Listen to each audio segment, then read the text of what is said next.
Tartarin of Tarascon, Alphonse Daudet, Part 1, Episode the First, in Tarascon, Chapter 1. The Garden Round the Giant Trees. My first visit to Tartarin of Tarascon has remained a never-to-be-forgotten date in my life, although quite 10 or a dozen years ago. I remember it better than yesterday. At that time the intrepid Tartarin lived in the third house on the left as the town begins, on the Avignon Road. A pretty little villa in the local style, with a front garden and a balcony behind. The walls glaringly white and the Venetians very green, and always about the doorsteps a brood of little Savoyard shoe blackguards playing hopscotch, or dozing in the broad sunshine with their heads pillowed on their boxes. Outwardly the dwelling had no remarkable features, and none would ever believe it the abode of a hero. But when you stepped inside, ye gods and little fishes! What a change! From turret to foundation stone, I mean, from cellar to garret, the whole building wore a heroic front. Even so the garden. Oh, that garden of Tartarin's! There's not its match in Europe. Not a native tree was there, not one flower of France. Nothing had exotic plants, gum trees, gourds, cottonwoods, cocoa and cacao, mangoes, bananas, palms, a baobab, nopals, cacti, barberry figs. Well, you would believe yourself in the very midst of Central Africa, 10,000 leagues away.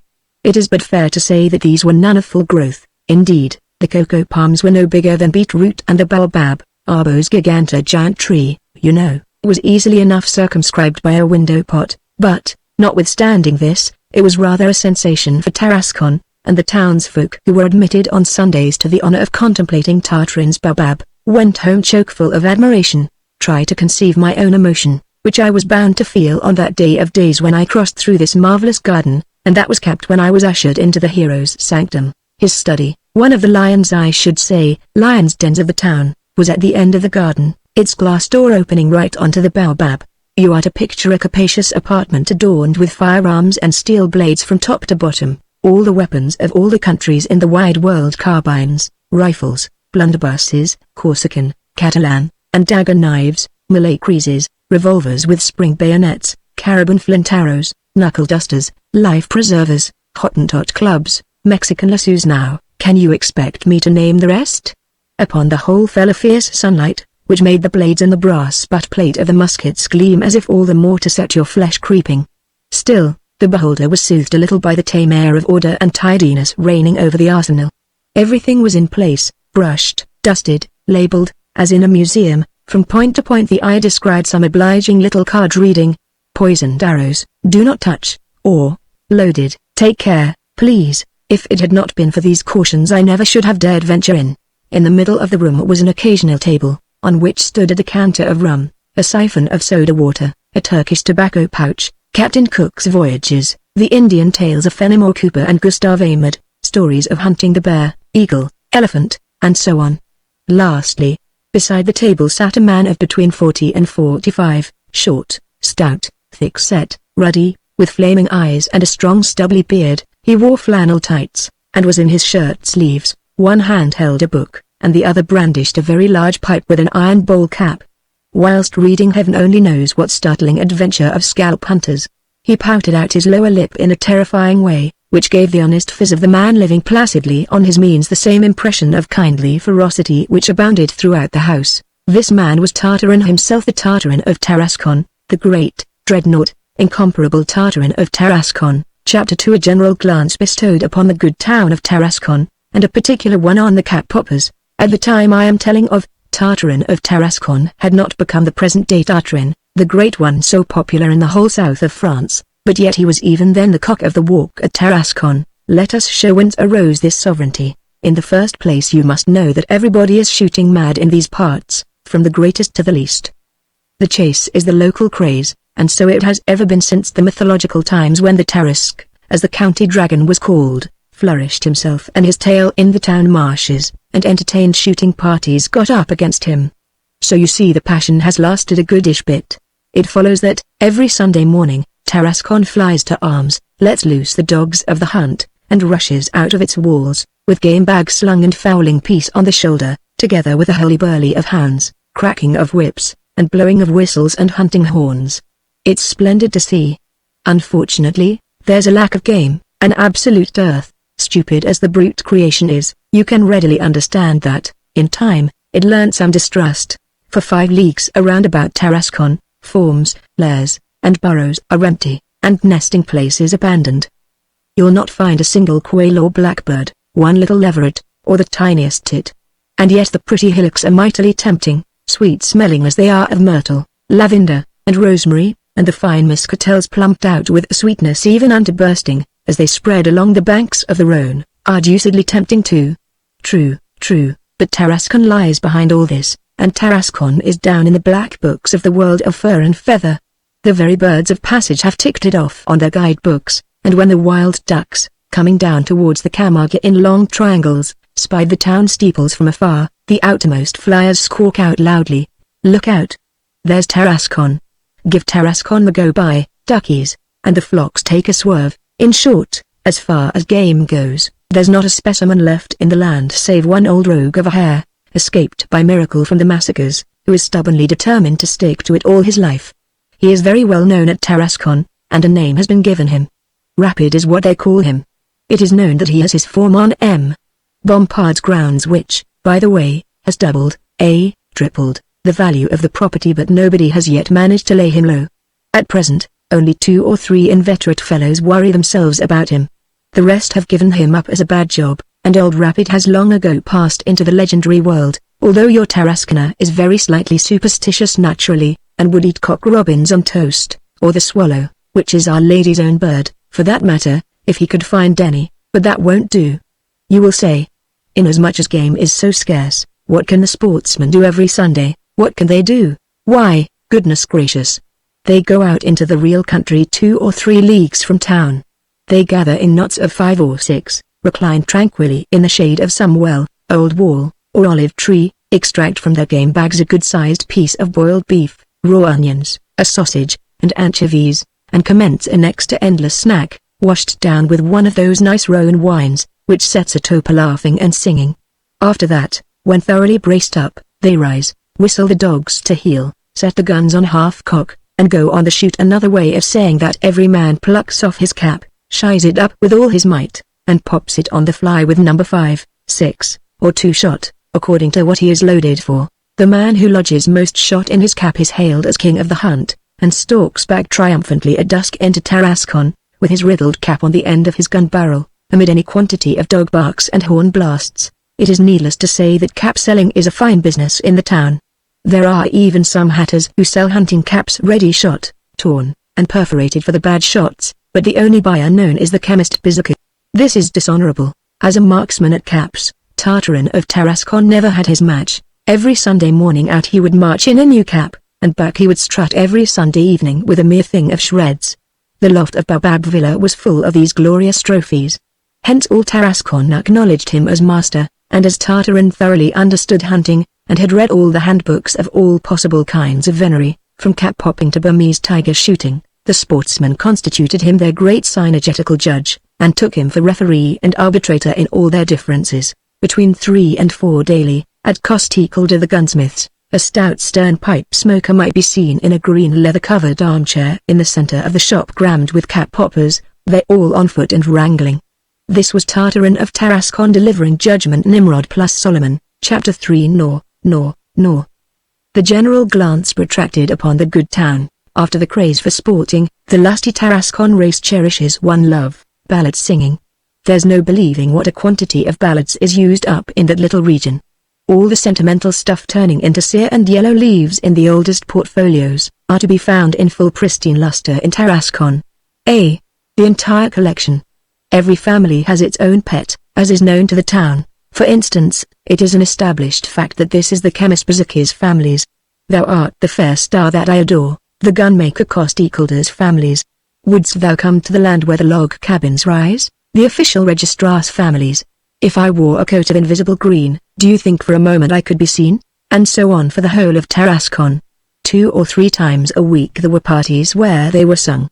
The singularity was their being always the same, and that the honest Tarasconers have never had an inclination to change them during the long time they had been harping on them. They were handed down from father to son in the families, without anybody improving on them or bowdlerizing them. They were sacred. Never did it occur to Costicalder's mind to sing the Bizukas, or the Bizukas to try Costicalder's. And yet you may believe that they ought to know by heart what they had been singing for 20 years. But, nay. Everybody stuck to his own, and they were all contented. In ballad singing, as in cap popping, Tartarin was still the foremost.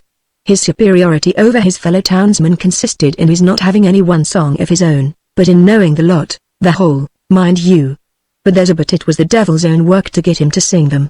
Surfeited early in life with his drawing-room successes, our hero preferred by far burying himself in his hunting storybooks, or spending the evening at the club, to making a personal exhibition before a neon piano between a pair of homemade candles. These musical parades seemed beneath him. Nevertheless, at whiles, when there was a harmonic party at Bizicker's, he would drop into the chemist's shop, as if by chance, and, after a deal of pressure, consent to do the grand duo in Robert le Diable with old Madame Biziker. Whoso never heard that never heard anything. For my part, even if I lived 100 years, I should always see the mighty Tartarin solemnly stepping up to the piano, setting his arms akimbo, working up his tragic mien, and, beneath the green reflection from the show bottles in the window, trying to give his pleasant visage the fierce and satanic expression of Robert the Devil. Hardly would he fall into position before the whole audience would be shuddering with the foreboding that something uncommon was at hand. After a hush, old Madame Biziker would commence to her own accompaniment. Robert, my love is thine, to thee I my faith did plight. Thou say'st my affright, mercy for thine own sake, and mercy for mine. In an undertone she would add, now, then, Tartarin. Whereupon Tartarin of Tarascon, with crooked arms, clenched fists, and quivering nostrils, would draw 3 times in the formidable voice, rolling like a thunderclap in the bowels of the instrument. No. No. No. Which, like the thorough southerner he was, he pronounced nasally as nor.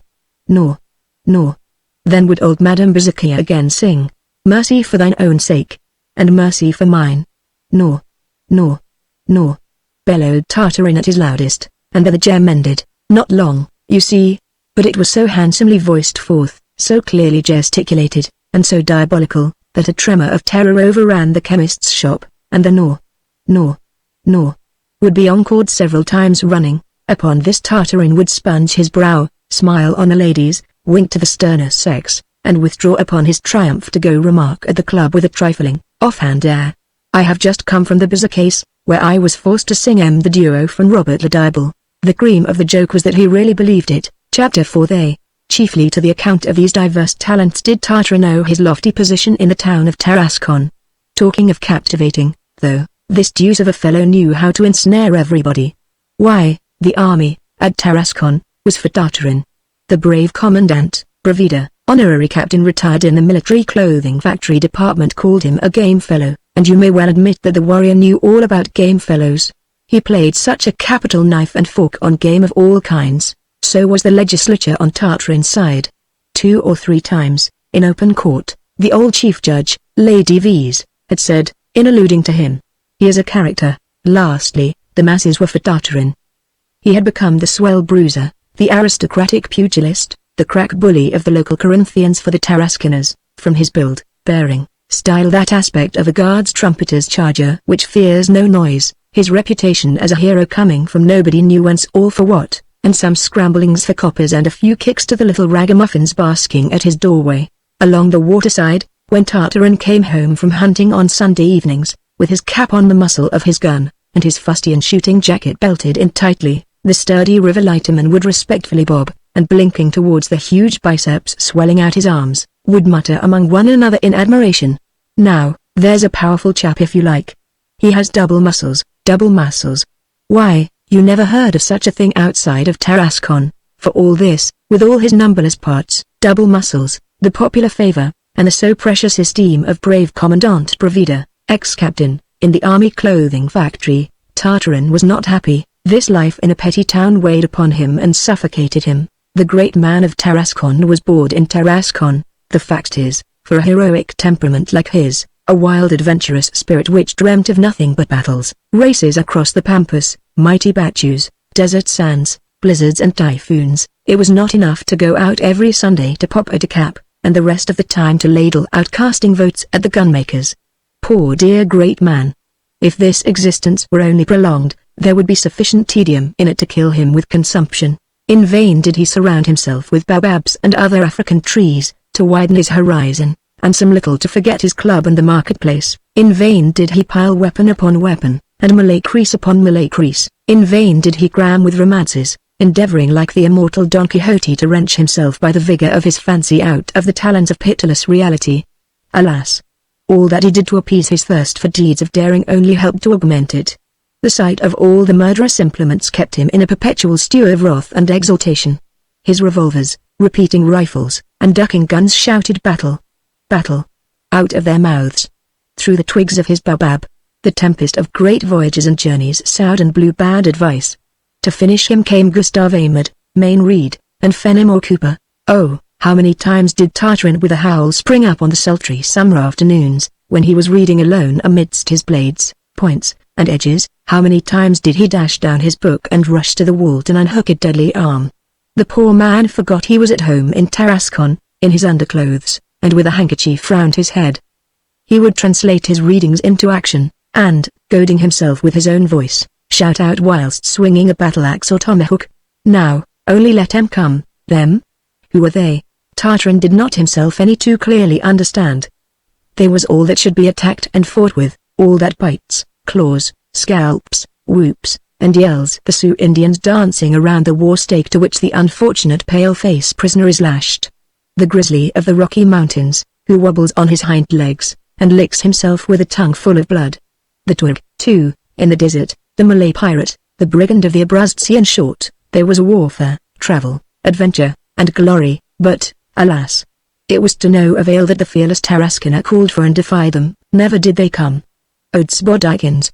What would they have come to do in Tarascon? Nevertheless, Tartarin always expected to run up against them, particularly some evening in going to the club. Chapter 5 How Tartarin went round to his club. Little, indeed, beside Tartarin of Tarascon, arming himself caper-pie to go to his club at 9, an hour after the retreat had sounded on the bugle, was the Templar knight preparing for a sortie upon the infidel, the Chinese tiger equipping himself for combat, or the Comanche warrior painting up for going on the warpath. All hands make ready for action. As the men of war's men say, in his left hand Tartarin took a steel-pointed knuckle-duster, in the right he carried a sword cane, in his left pocket a life-preserver, in the right a revolver. On his chest, betwixt outer and undergarment, lay a Malay crease. But never any poisoned arrows. They are weapons altogether too unfair. Before starting, in the silence and obscurity of his study, he exercised himself for a while, warding off imaginary cuts and thrusts, lunging at the wall, and giving his muscles play. Then he took his master key and went through the garden leisurely, without hurrying, mark you. Cool and calm British courage, that is the true sort, gentlemen. At the garden end he opened the heavy iron door, violently and abruptly so that it should slam against the outer wall. If they had been skulking behind it, you may wager they would have been jam. Unhappily, they were not there. The way being open, out Tartarin would sally, quickly glancing to the right and left, banging the door to and fastening it smartly with double locking. Then, on the way, not so much as a cat upon the Avignon road. All the doors closed, and no lights in the casements. All was black, except for the parish lamps, well spaced apart, blinking in the river mist. Calm and proud, Tartarin of Tarascon marched on in the night, ringing his heels with regularity, and sending sparks out of the paving stones with the ferrule of his stick. Whether in avenues, streets, or lanes, he took care to keep in the middle of the road, an excellent method of precaution, allowing one to see danger coming, and, above all, to avoid any droppings from windows, as happens after dark in Tarascon and the old town of Edinburgh. On seeing so much prudence in Tartarin, pray do not conclude that Tartarin had any fear, dear. No. He only was on his guard. The best proof that Tartarin was not scared is, that instead of going to the club by the shortest cut, he went over the town by the longest and darkest way round, through a mass of vile, paltry alleys, at the mouth of which the Rhone could be seen ominously gleaming. The poor knight constantly hoped that, beyond the turn of one of these cutthroats' haunts, they would leap from the shadow and fall on his back. I warrant you, they would have been warmly received, though, but, alack! By reason of some nasty meanness of destiny, never indeed did Tartarin of Tarascon enjoy the luck to meet any ugly customers, not so much as a dog or a drunken man, nothing at all. Still, there were false alarms some whiles. He would catch a sound of steps and muffled voices, where hawks. Tartarin would mutter, and stop short, as if taking root on the spot, scrutinizing the gloom, sniffing the wind, even gluing his ear to the ground in the orthodox Red Indian mode. The steps would draw nearer, and the voices grow more distinct, till no more doubt was possible. They were coming, in fact, here they were. Steady, with eye afire and heaving breast, Tartarin would gather himself like a jaguar in readiness to spring forward whilst uttering his war cry, when, all of a sudden, out of the thick of the murkiness, he would hear honest Tarasconian voices quite tranquilly hailing him with, "Hello. You, by Jove. It's Tartarin. Good night, old fellow, maledictions upon it." It was the chemist Bazooka with his family, coming from singing their family ballad at Costicaldas. "Oh, good even, good even." Tartarin would growl, furious at his blunder, and plunging fiercely into the gloom with his cane waved on high. On arriving in the street where stood his clubhouse, the dauntless one would linger yet a moment, walking up and down before the portals ere entering. But, finally, weary of awaiting them, and certain they would not show themselves, he would fling a last glare of defiance into the shades and snarl wrathfully, "Nothing, nothing at all. The never is nothing," upon which double negation, which he meant as a stronger affirmative, the worthy champion would walk in to play his game of bezique with the commandant. Chapter 6 The Two Tartarins. Answer me, you will say, how the mischief is it that Tartarin of Tarascon never left Tarascon with all this mania for adventure, need of powerful sensations, and folly about travel, rides, and journeys from the pole to the equator, for that is a fact, up to the age of 45, the dreadless Tarasconian had never once slept outside his own room. He had not even taken that obligatory trip to Marseille which every sound provincial makes upon coming of age. The most of his knowledge included care, and yet that's not far from Tarascon, there being merely the bridge to go over. Unfortunately, this rascally bridge has so often been blown away by the gales, it is so long and frail, and the Rhone has such a width at this spot that well, faith. You understand. Tartarin of Tarascon preferred terra firma. We are afraid we must make a clean breast of it. In our hero there were two very distinct characters. Some father of the church has said, "I feel there are two men in me." He would have spoken truly in saying this about Tartarin, who carried in his frame the soul of Don Quixote, the same chivalric impulses, heroic ideal, and crankiness for the grandiose and romantic, but, worse is the luck.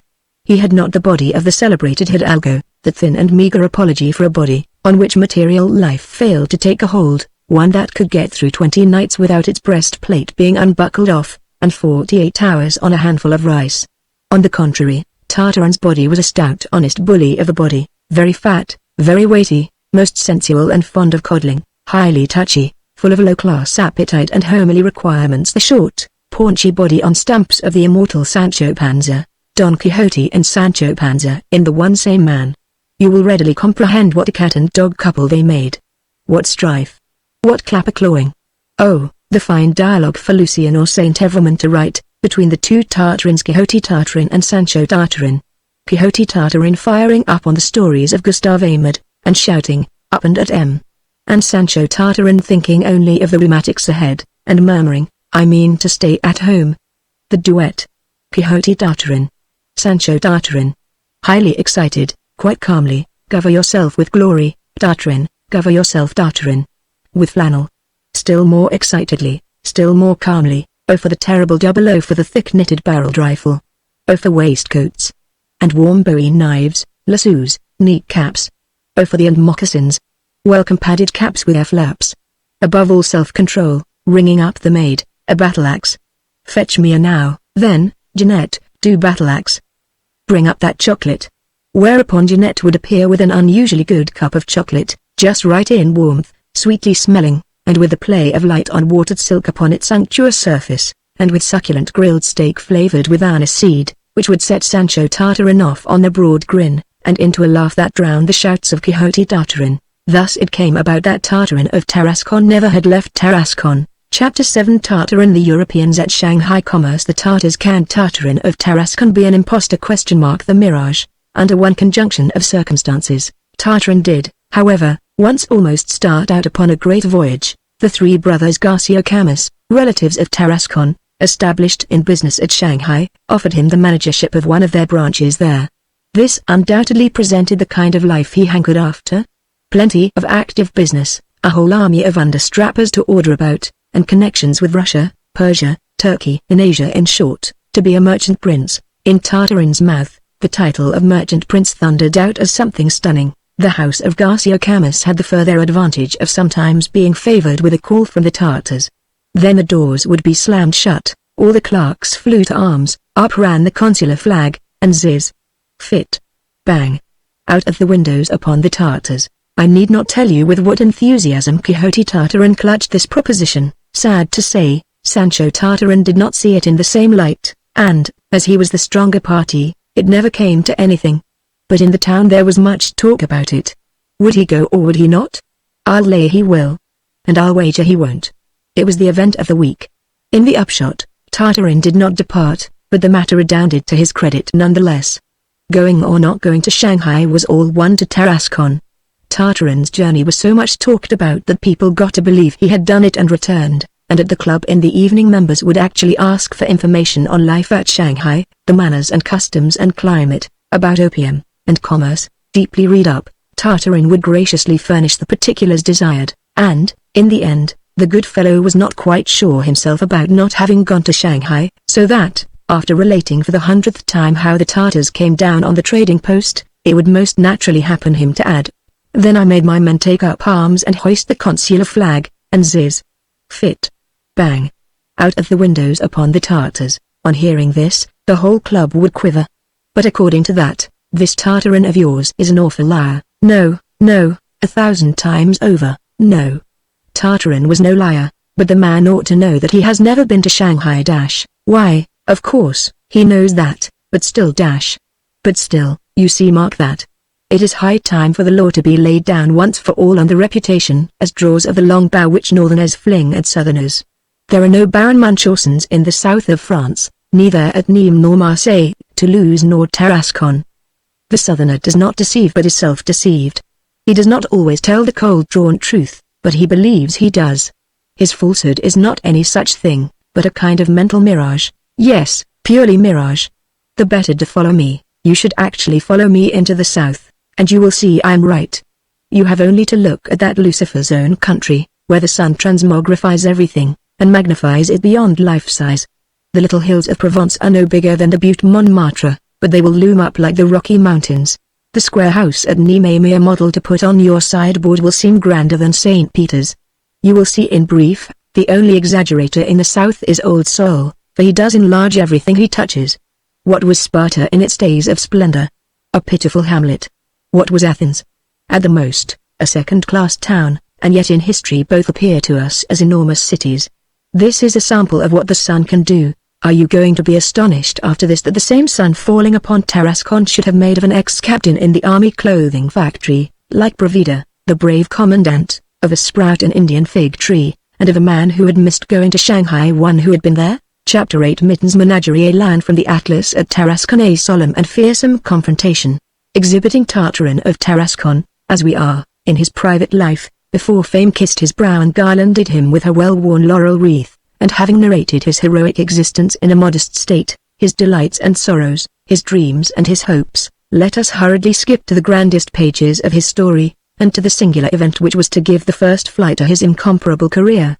It happened one evening at Costicalda the gunmaker's, where Tartarin was engaged in showing several sportsmen the working of the needle gun, then in its first novelty. The door suddenly flew open, and in rushed a bewildered cap-popper, howling a lion, a lion. General was the alarm, stupor, uproar and tumult. Tartarin prepared to resist cavalry with a bayonet, whilst Costicalda ran to shut the door. The sportsmen were surrounded and pressed and questioned, and here follows what he told them. Mitten's Menagerie, returning from Cair Fair, had consented to stay over a few days at Tarascon, and was just unpacking, to set up the show on the castle green, with a lot of boas, seals, crocodiles, and a magnificent lion from the Atlas Mountains. An African lion in Tarascon? Never in the memory of living man had the like been seen. Hence our dauntless cap-poppers looked at one another how proudly. What beaming on their sunburned visages. And in every nook of Costicalda's shop what hearty congratulatory grips of the hand were silently exchanged. The sensation was so great and unforeseen that nobody could find a word to say, not even Tartarin. Blanched and agitated, with the needle gun still in his fist, he brooded, erect before the counter. A lion from the Atlas range at pistol range from him, a couple of strides off. A lion, mind you, the beast heroic and ferocious above all others, the king of the brute creation, the crowning game of his fancies, something like the leading actor in the ideal company which played such splendid tragedies in his mind's eye. A lion, heaven be thanked. And from the Atlas, to boot. It was more than the great Tartarin could bear. Suddenly a flush of blood flew into his face. His eyes flashed. With one convulsive movement he shouldered the needle gun, and turning towards the brave Commandant Bravida, formerly captain in the army clothing department, pleased to remember. He thundered to him, "Let's go have a look at him, Commandant." "Here, I say. That's my gun, my needle gun you are carrying off," timidly ventured the wary Costicalder, but Tartarin had already got round the corner, with all the cap-poppers proudly lock-stepping behind him. When they arrived at the menagerie, they found a goodly number of people there. Tarascon, heroic but too long deprived of sensational shows, had rushed upon Mitten's portable theatre, and had taken it by storm. Hence the voluminous Madame Mitten was highly contented. In an Arab costume, her arms bare to the elbow, iron anklets on, a whip in one hand and a plucked though live pullet in the other, the noted lady was doing the honors of the booth to the Tarasconians, and, as she also had double muscles, her success was almost as great as her animals. The entrance of Tartarin with the gun on his shoulder was a damper. All our good Tarasconians, who had been quite tranquilly strolling before the cages, unarmed and with no distrust, without even any idea of danger, felt momentary apprehension, naturally enough, on beholding their mighty Tartarin rush into the enclosure with his formidable engine of war. There must be something to fear when a hero like he was, came weaponed, so, in a twinkling, all the space along the cage fronts was cleared. The youngsters burst out squalling for fear, and the women looked round for the nearest way out. The chemist Bazooka made off altogether, alleging that he was going home for his gun. Gradually, however, Tartarin's bearing restored courage. With head erect, the intrepid Tarasconian slowly and calmly made the circuit of the booth, passing the seal's tank without stopping, glancing disdainfully on the long box filled with sawdust in which the boa would digest its raw fowl, and going to take his stand before the lion's cage, a terrible and solemn confrontation, this. The Lion of Tarascon and the Lion of Africa face to face, on the one part, Tartarin erect, with his hamstrings in tension, and his arms folded on his gun barrel, on the other, the lion, a gigantic specimen, humped up in the straw, with blinking orbs and brutish mien, resting his huge muscle and tawny full-bottomed wig on his forepaws. Both calm in their gaze. Singular thing. Whether the needle gun had given him the needle, if the popular idiom is admissible, or that he scented an enemy of his race, the lion, who had hitherto regarded the Tarasconians with sovereign scorn, and yawned in their faces, was all at once affected by ire. At first he sniffed, then he growled hollowly, stretching out his claws. Rising, he tossed his head, shook his mane, opened a capacious maw, and belched a deafening roar at Tartarin. A yell of fright responded, as Tarascon precipitated itself madly towards the exit. Women and children, lightermen, cap-poppers, even the brave Commandant Bravida himself. But, alone, Tartarin of Tarascon had not budged. There he stood, firm and resolute, before the cage, lightnings in his eyes, and on his lip that gruesome grin with which all the town was familiar. In a moment's time, when all the cap-poppers, some little fortified by his bearing and the strength of the bars, reapproached their leader, they heard him mutter, as he stared Leo out of countenance. "Now, this is something like a hunt." All the rest of that day, never a word farther could they draw from Tartarin of Tarascon. Chapter 9 Singular Effects of Mental Mirage. Confining his remarks to the sentence last recorded, Tartarin had unfortunately still said overmuch. On the morrow, there was nothing talked about through town but the near-at-hand departure of Tartarin for Algeria and lion hunting.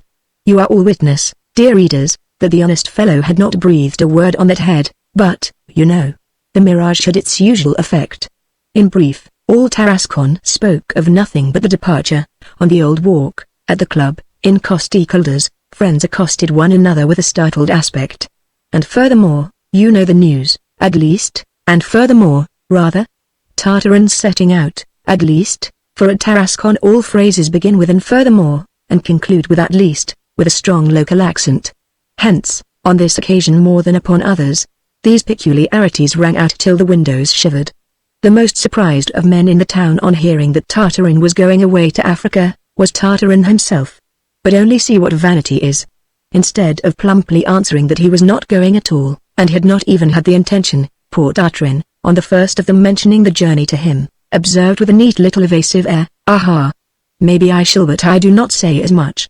The second time, a trifle more familiarized with the idea, he replied, "Very likely," and the third time, "It's certain." Finally, in the evening, at Costicalder's and the club, carried away by the eggnog, cheers, and illumination, intoxicated by the impression that bare announcement of his departure had made on the town, The hapless fellow formally declared that he was sick of banging away at caps, and that he would shortly be on the trail of the great lions of the Atlas.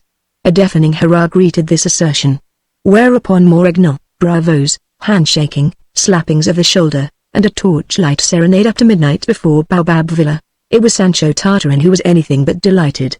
This idea of travel in Africa and lion hunting made him shudder beforehand, and when the house was re-entered, and whilst the complimentary concert was sounding under the windows, he had a dreadful row with Quixote Tartarin, calling him a cracked head, a visionary, imprudent, and thrice an idiot, and detailing by the card all the catastrophes awaiting him on such an expedition: shipwreck, rheumatism, yellow fever, dysentery, the Black Plague, elephantiasis, and the rest of them. In vain did Quixote Tartarin vow that he had not committed any imprudence, that he would wrap himself up well, and take even superfluous necessaries with him.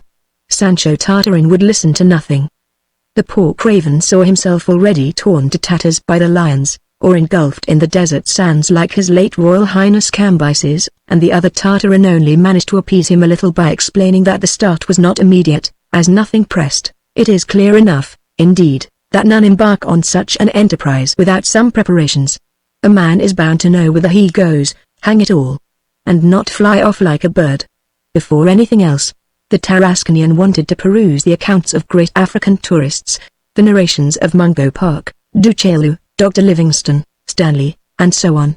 In them, he learnt that these daring explorers, before donning their sandals for distant excursions, hardened themselves well beforehand to support hunger and thirst, forced marches, and all kinds of privation.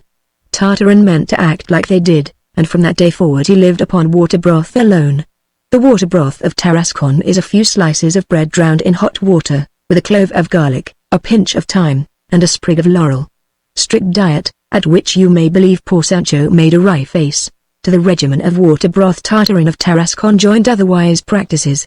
To break himself into the habit of long marches, he constrained himself to go round the town 7 or 8 times consecutively every morning, either at the fast walk or run, his elbows well set against his body, and a couple of white pebbles in the mouth, according to the antique usage. To get inured to fog, dew, and night coolness, he would go down into his garden every dusk, and stop out till 10 or 11, alone with his gun, on the lookout, behind the baobab. Finally, so long as Mitten's wild beast show tarried in Tarascon, the cap-poppers who were belated at Costicaldas might spy in the shadow of the booth, as they crossed the castle green, a mysterious figure stalking up and down. It was Tartarin of Tarascon, habituating himself to hear without emotion the roarings of the lion in the somber night. Chapter 10. Before the start, pending Tartarin's delay of the event by all sorts of heroic means, all Tarascon kept an eye upon him, and nothing else was busied about. Cap-popping was winged, and ballad-singing dead. The piano in Bazaki's shop mouldered away under a green fungus, and the Spanish flies dried upon it, belly up. Tartarin's expedition had put a stopper on everything. Ah, you ought to have seen his success in the parlors. He was snatched away by one from another, fought for, loaned and borrowed, stolen.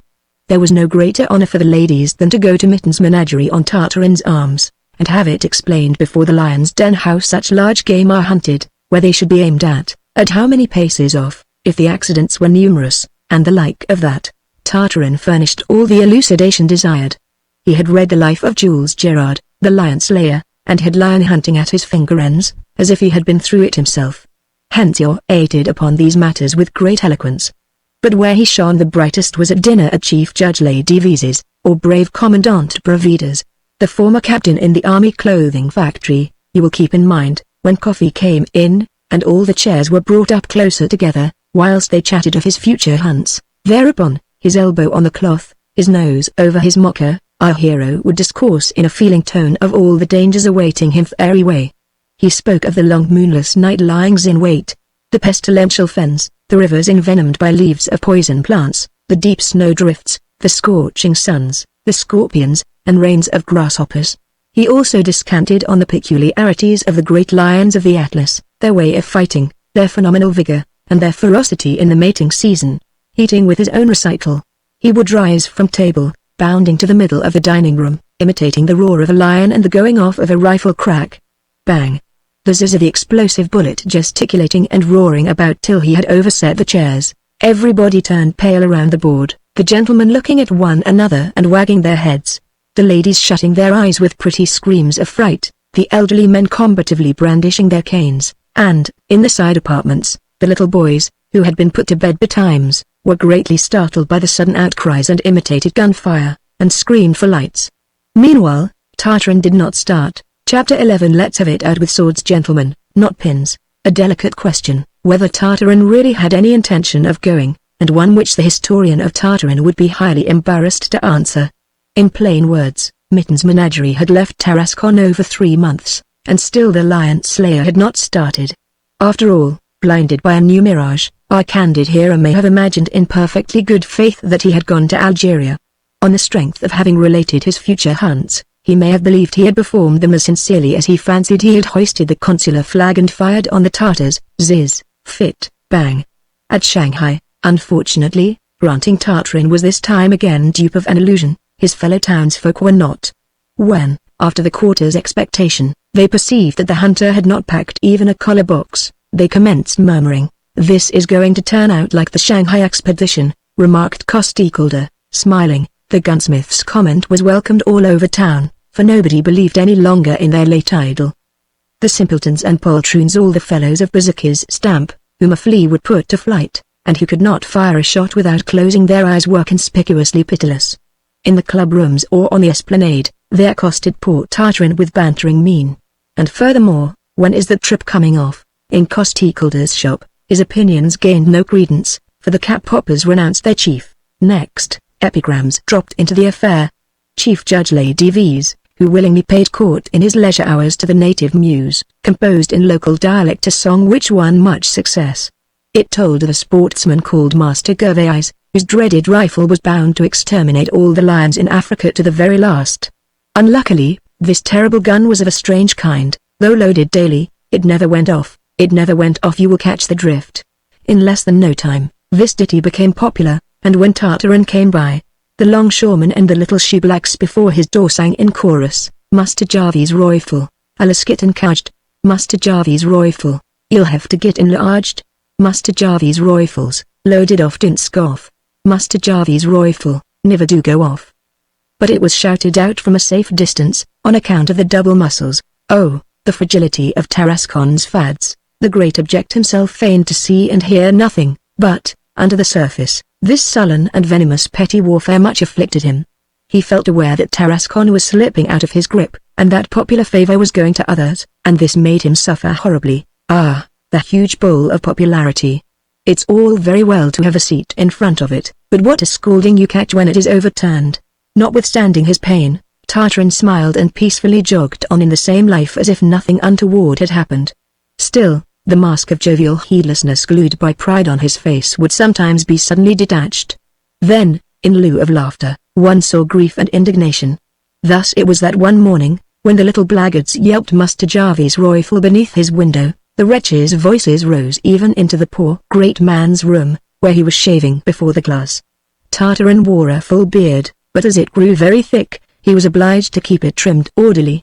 All at once the window was violently opened, and Tartarin appeared in shirt-sleeves and nightcap, smothered in lather, flourishing his razor and shaving brush, and roaring with a formidable voice.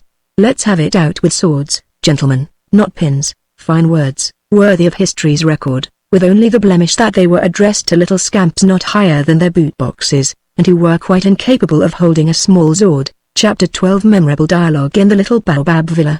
Amid the general falling off, the army alone stuck out firmly for Tartarin. Brave Commandant Bravida, the former captain in the army clothing department, continued to show him the same esteem as ever. "He's game," he persisted in saying in assertion, "I beg to believe, fully worth the chemist Bazookas." Not once did the brave officer let out any allusion to the trip to Africa, but when the public clamor grew too loud, he determined to have his say. One evening the luckless Tartarin was in his study, in a brown study himself, when he saw the commandant stride in, stern, wearing black gloves, buttoned up to his ears. "Tartarin," said the ex-captain authoritatively, "Tartarin, you'll have to go." And there he dwelt, erect in the doorway frame, grand and rigid as embodied duty. Tartarin of Tarascon comprehended all the sense in Tartarin. "You'll have to go." Very pale, he rose and looked around with a softened eye upon the cozy snuggery, tightly closed in, full of warmth and tender light upon the commodious easy chair, his books, the carpet, the white blinds of the windows, beyond which trembled the slender twigs of the little garden. Then, advancing towards the brave officer, he took his hand, grasped it energetically, and said in a voice somewhat tearful, but stoical for all that, "I am going, Bravida," and go he did, as he said he would. Not straight off though, for it takes time to get the paraphernalia together. To begin with, he ordered of Bompard 2 large boxes bound with brass, and an inscription to be on them. Tartarin, of Tarascon, firearms, and c. The binding in brass and the lettering took much time. He also ordered a taste Avon's a showy album, in which to keep a diary and his impressions of travel, for a man cannot help having an idea or two strike him even when he is busy lion hunting. Next, he had over from Marseille a downright cargo of tinned eatables, pemmican compressed in cakes for making soup, a new pattern shelter tent, opening out and packing up in a minute, sea boots, a couple of umbrellas, a waterproof coat, and blue spectacles to ward off ophthalmia. To conclude, Bazooka the chemist made him up a miniature portable medicine chest stuffed with diachylon plaster, arnica, camphor, and medicated vinegar, Port Tartarin. He did not take these safeguards on his own behalf, but he hoped, by dint of precaution and delicate attentions, to allay Sancho Tartarin's fury, who, since the start was fixed, never left off raging day or night. Chapter 13 The Departure. Soon arrived the great and solemn day. From dawn all Tarascon had been on foot, encumbering the Avignon road and the approaches to Baobab Villa. People were up at the windows, on the roofs, and in the trees, the roan bayagees, porters, dredgers, shoeblacks, gentry, tradesfolk, warpers and weavers, taffety workers, the club members, in short the whole town. Moreover, people from Bcaire had come over the bridge, market gardeners from the environs, carters in their huge carts with ample tilts, vine dressers upon handsome mules, tricked out with ribbons, streamers, bells, rosettes, and jingles, and even, here and there, a few pretty maids from Isle, come on the pillion behind their sweethearts, with bonny blue ribbons round the head, upon little iron grey camargue horses. All this swarm squeezed and jostled before our good Tartarin's door, who was going to slaughter lions in the land of the Turks, for Tarascon, Algeria, Africa, Greece, Persia, Turkey, and Mesopotamia, all form one great hazy country, almost a myth, called the land of the Turks. They say Turs, but that's a linguistic digression. In the midst of all this throng, the cap-hoppers bustled to and fro, proud of their captain's triumph, leaving glorious wakes where they had passed. In front of the Indian fig tree house were 2 large trucks. From time to time the door would open, and allow several persons to be spied, gravely lounging about the little garden. At every new box the throng started and trembled. The articles were named in a loud voice. There's the shelter tent, these the potted meats, that's the physic chest, these the gun cases, the cap-poppers giving explanations. All of a sudden, about 10 o'clock, there was a great stir in the multitude, for the garden gate banged open. "Here he is! Here he is!" they shouted. It was he indeed. When he appeared upon the threshold, 2 outcries of stupefaction burst from the assemblage. "He's a Turk! He's got on spectacles!" In truth, Tartarin of Tarascon had deemed it his duty, on going to Algeria, to don the Algerian costume. Full white linen trousers, small tight vest with metal buttons, a red sash 2 feet wide around the waist, the neck bare and the forehead shaven, and a vast red fez, or chekia, on his head, with something like a long blue tassel thereto. Together with this, 2 heavy guns, 1 on each shoulder, a broad hunting knife in the girdle, a bandolier across the breast, a revolver on the hip, swinging in its patent leather case. That is all. No, I cry your pardon, I was forgetting the spectacles, a pantomimically large pair of azure barnacles, which came in partly to temper what was rather too fierce in the bearing of our hero. Long life to Tartarin! Hip, hip, hurrah for Tartarin! Roared the populace. The great man smiled, but did not salute, on account of the firearms hindering him. Moreover, he knew now on what popular favor depends. It may even be that in the depths of his soul he cursed his terrible fellow townsfolk, who obliged him to go away and leave his pretty little pleasure house with whitened walls and green Venetians.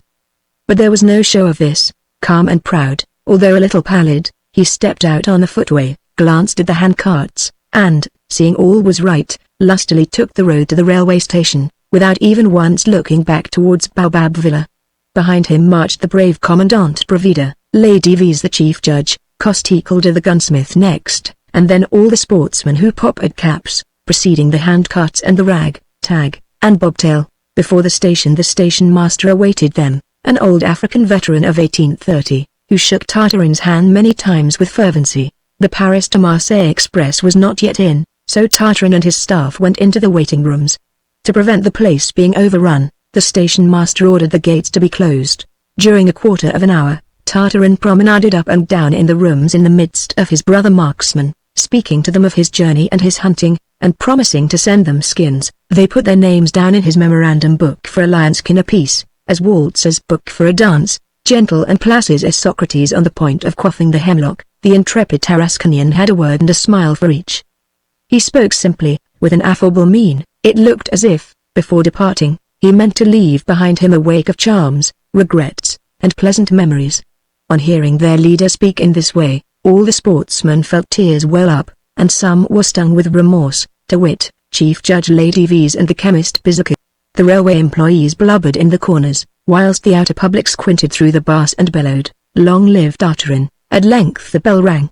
A dull rumble was heard, and a piercing whistle shook the vault. The Marseille Express. "Gentlemen, goodbye, Tartarin.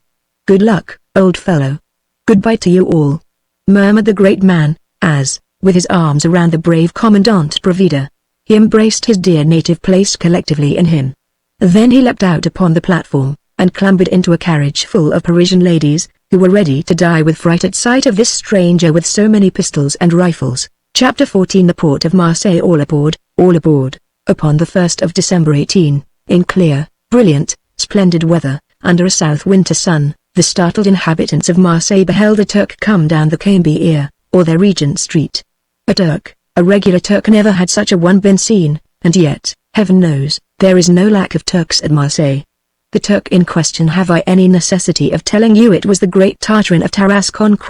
Waddled along the quays, followed by his gun cases, medicine chest, and tinned comestibles, to reach the landing stage of the Touch Company and the mail steamer the Zouave, which was to transport him over the sea. With his ears still ringing with the home applause, intoxicated by the glare of the heavens and the reek of the sea, Tartarin fairly beamed as he stepped out with a lofty head, and between his guns on his shoulders, looking with all his eyes upon that wondrous, dazzling harbour of Marseille, which he saw for the first time. The poor fellow believed he was dreaming. He fancied his name was Sinbad the Sailor, and that he was roaming in one of those fantastic cities abundant in the Arabian Nights. As far as eye could reach there spread a forest of masts and spars, criss-crossing in every way. Flags of all countries floated: English, American, Russian, Swedish, Greek and Tunisian. The vessels lay alongside the wharves, head on, so that their bowsprits stuck up out over the strand like rows of bayonets. Over it, too, sprawled the mermaids, goddesses, madonnas, and other figureheads in carved and painted wood which gave names to the ships, all worn by seawater, split, mildewed, and dripping. Ever and anon, between the hulls, a patch of harbour-like watered silk splashed with oil. In the intervals of the yards and booms, what seemed swarms of flies prettily spotted the blue sky. These were the ship boys, hailing one another in all languages. On the waterside, amidst thick green or black rivulets coming down from the soap factories loaded with oil and soda, bustled a mass of custom-house officers, messengers, porters, and truckmen with their bogs, or trolleys, drawn by Corsican ponies. There were shops selling quaint articles, smoky shanties where sailors were cooking their own queer messes, dealers in pipes, monkeys, parrots, ropes, sailcloth, fanciful curios, amongst which were mingled higgledy-piggledy old culverins, huge gilded lanterns, worn-out pulley blocks, rusty flukeless anchors, chafed cordage, battered speaking trumpets, and marine glasses almost contemporary with the Arkansas sellers of mussels and clams squatted beside their heaps of shellfish and yawped their goods. Seamen rolled by with tar-pots, smoking soup bowls, and big baskets full of cuttlefish, from which they went to wash the ink in the milky waters of the fountains. Everywhere a prodigious collection of all kinds of goods, silks, minerals, wooden stacks, leaden pigs, cloths, sugars, caribou wood logs, colza seed, licorice sticks, sugar canes. The east and the west cheek by jowl, even to pyramids of Dutch cheeses which the Genoese were dyeing red by contact with their hands. Yonder was the corn market, porters discharging sacks down the chutes of lofty elevators upon the pier, and loose grain rolling as a golden torrent through a blonde dust. Men in red skull caps were sifting it as they caught it in large asses' skin sieves, and loading it upon carts which took their millward way, followed by a regiment of women and youngsters with wisps and gleaning baskets. Farther on, the dry docks, where large vessels were laid low on their sides till their yards dipped in the water, They were singed with thorn bushes to free them of seaweed. There rose an odor of pitch, and the deafening clatter of the sheathers coppering the bottoms with broad sheets of yellow metal. At whiles a gap in between the masts, in which Tartarin could see the haven mouth, where the vessels came and went, a British frigate off from Malta, dainty and thoroughly washed down, with the officer in primrose gloves, or a large home port brig hauling out in the midst of uproar and oaths, whilst the fat captain, in a high silk hat and frock coat, ordered the operations in provincial dialect. Other craft were making forth under all sail, and, still further out, more were slowly looming up in the sunshine as if they were sailing in the air. All the time a frightful riot, the rumbling of carts, the haul away of the shipmen, oaths, songs, steamboat whistles, the bugles and drums in Forts St. Jean and St. Nicholas, the bells of the Major, the Accoules, and St. Victor, with the Mistral atop of all, catching up the noises and clamour, and rolling them up together with a furious shaking, till confounded with its own voice, which intoned a mad, wild, heroic melody like a grand charging tune, one that filled hearers with a longing to be off, and the farther the better, a craving for wings. It was to the sound of this splendid blast that the intrepid Tartarin Tarasco of Tarascon embarked for the land of lions. Part 2, Episode the 2nd, Among the Turks, Chapter 1. The passage. The 5 positions of the Fez. The third evening out. Mercy upon us. Joyful would I be, my dear readers, if I were a painter, a great artist, I mean, in order to set under your eyes, at the head of this second episode, the various positions taken by Tartarin's red cap in the 3 days' passage it made on board of the Zouave, between France and Algeria. First would I show you it at the steaming out, upon deck, arrogant and heroic as it was, forming a glory round that handsome Tarasconian head. Next would I show you it at the harbour mouth, when the barks began to caper upon the waves. I would depict it for you all of a quake in astonishment, and as though already experiencing the preliminary qualms of seasickness.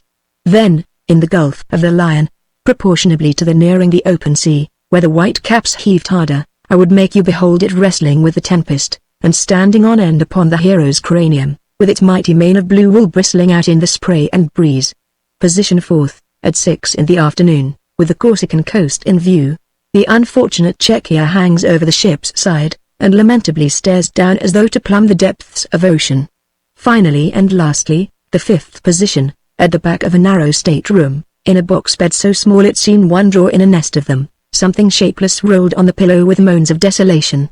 This was the Fez so defiant at the sailing, now reduced to the vulgar condition of a nightcap, and pulled down over the very ears of the head of a pallid and convulsed sufferer.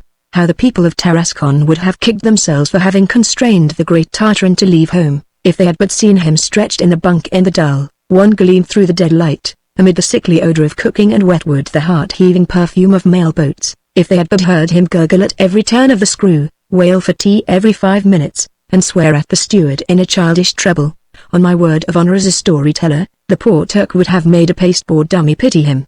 Suddenly, overcome by the nausea, the hapless victim had not even the power to undo the Algerian girdle cloth, or lay aside his armory. The lumpy-handled hunting sword pounded his ribs, and the leather revolver case made his thigh raw. To finish him arose the taunts of Sancho Tartarin, who never ceased to groan and envy. Well, for the biggest kind of imbecile, you are the finest specimen. I told you truly how it would be. Ha, ha. You were bound to go to Africa, of course. Well, old Merriman, now you are going to Africa, how do you like it? The cruelest part of it was that, from the retreat where he was moaning, the hapless invalid could hear the passengers in the grand saloon laughing, munching, singing, and playing at cards. On board the Zouave the company was as jolly as numerous, composed of officers going back to join their regiments, ladies from the Marseille Alcazar music hall, strolling players, a rich Mussulman returning from Mecca, and a very jocular Montenegrin prince, who favoured them with imitations of the low comedians of Paris. Not one of these jokers felt the seasickness, and their time was passed in quaffing champagne with the steamer captain, a good fat-born Marseillais, who had a wife and family as well at Algiers as at home, and who answered to the merry name of Barbassou. Tartarin of Tarascon hated this pack of wretches, their mirthfulness deepened his ails. At length, on the third afternoon, there was such an extraordinary hullabaloo on the deck that our hero was roused out of his long torpor. The ship's bell was ringing and the seaman's heavy boots ran over the planks. "Go ahead. Stop her. Turn astern," barked the hoarse voice of Captain Barbassou, and then, "Stop her dead." There was an abrupt check of movement, a shock, and no more, save the silent rolling of the boat from side to side like a balloon in the air. This strange stillness alarmed the Tarasconian. Heaven have mercy upon us!"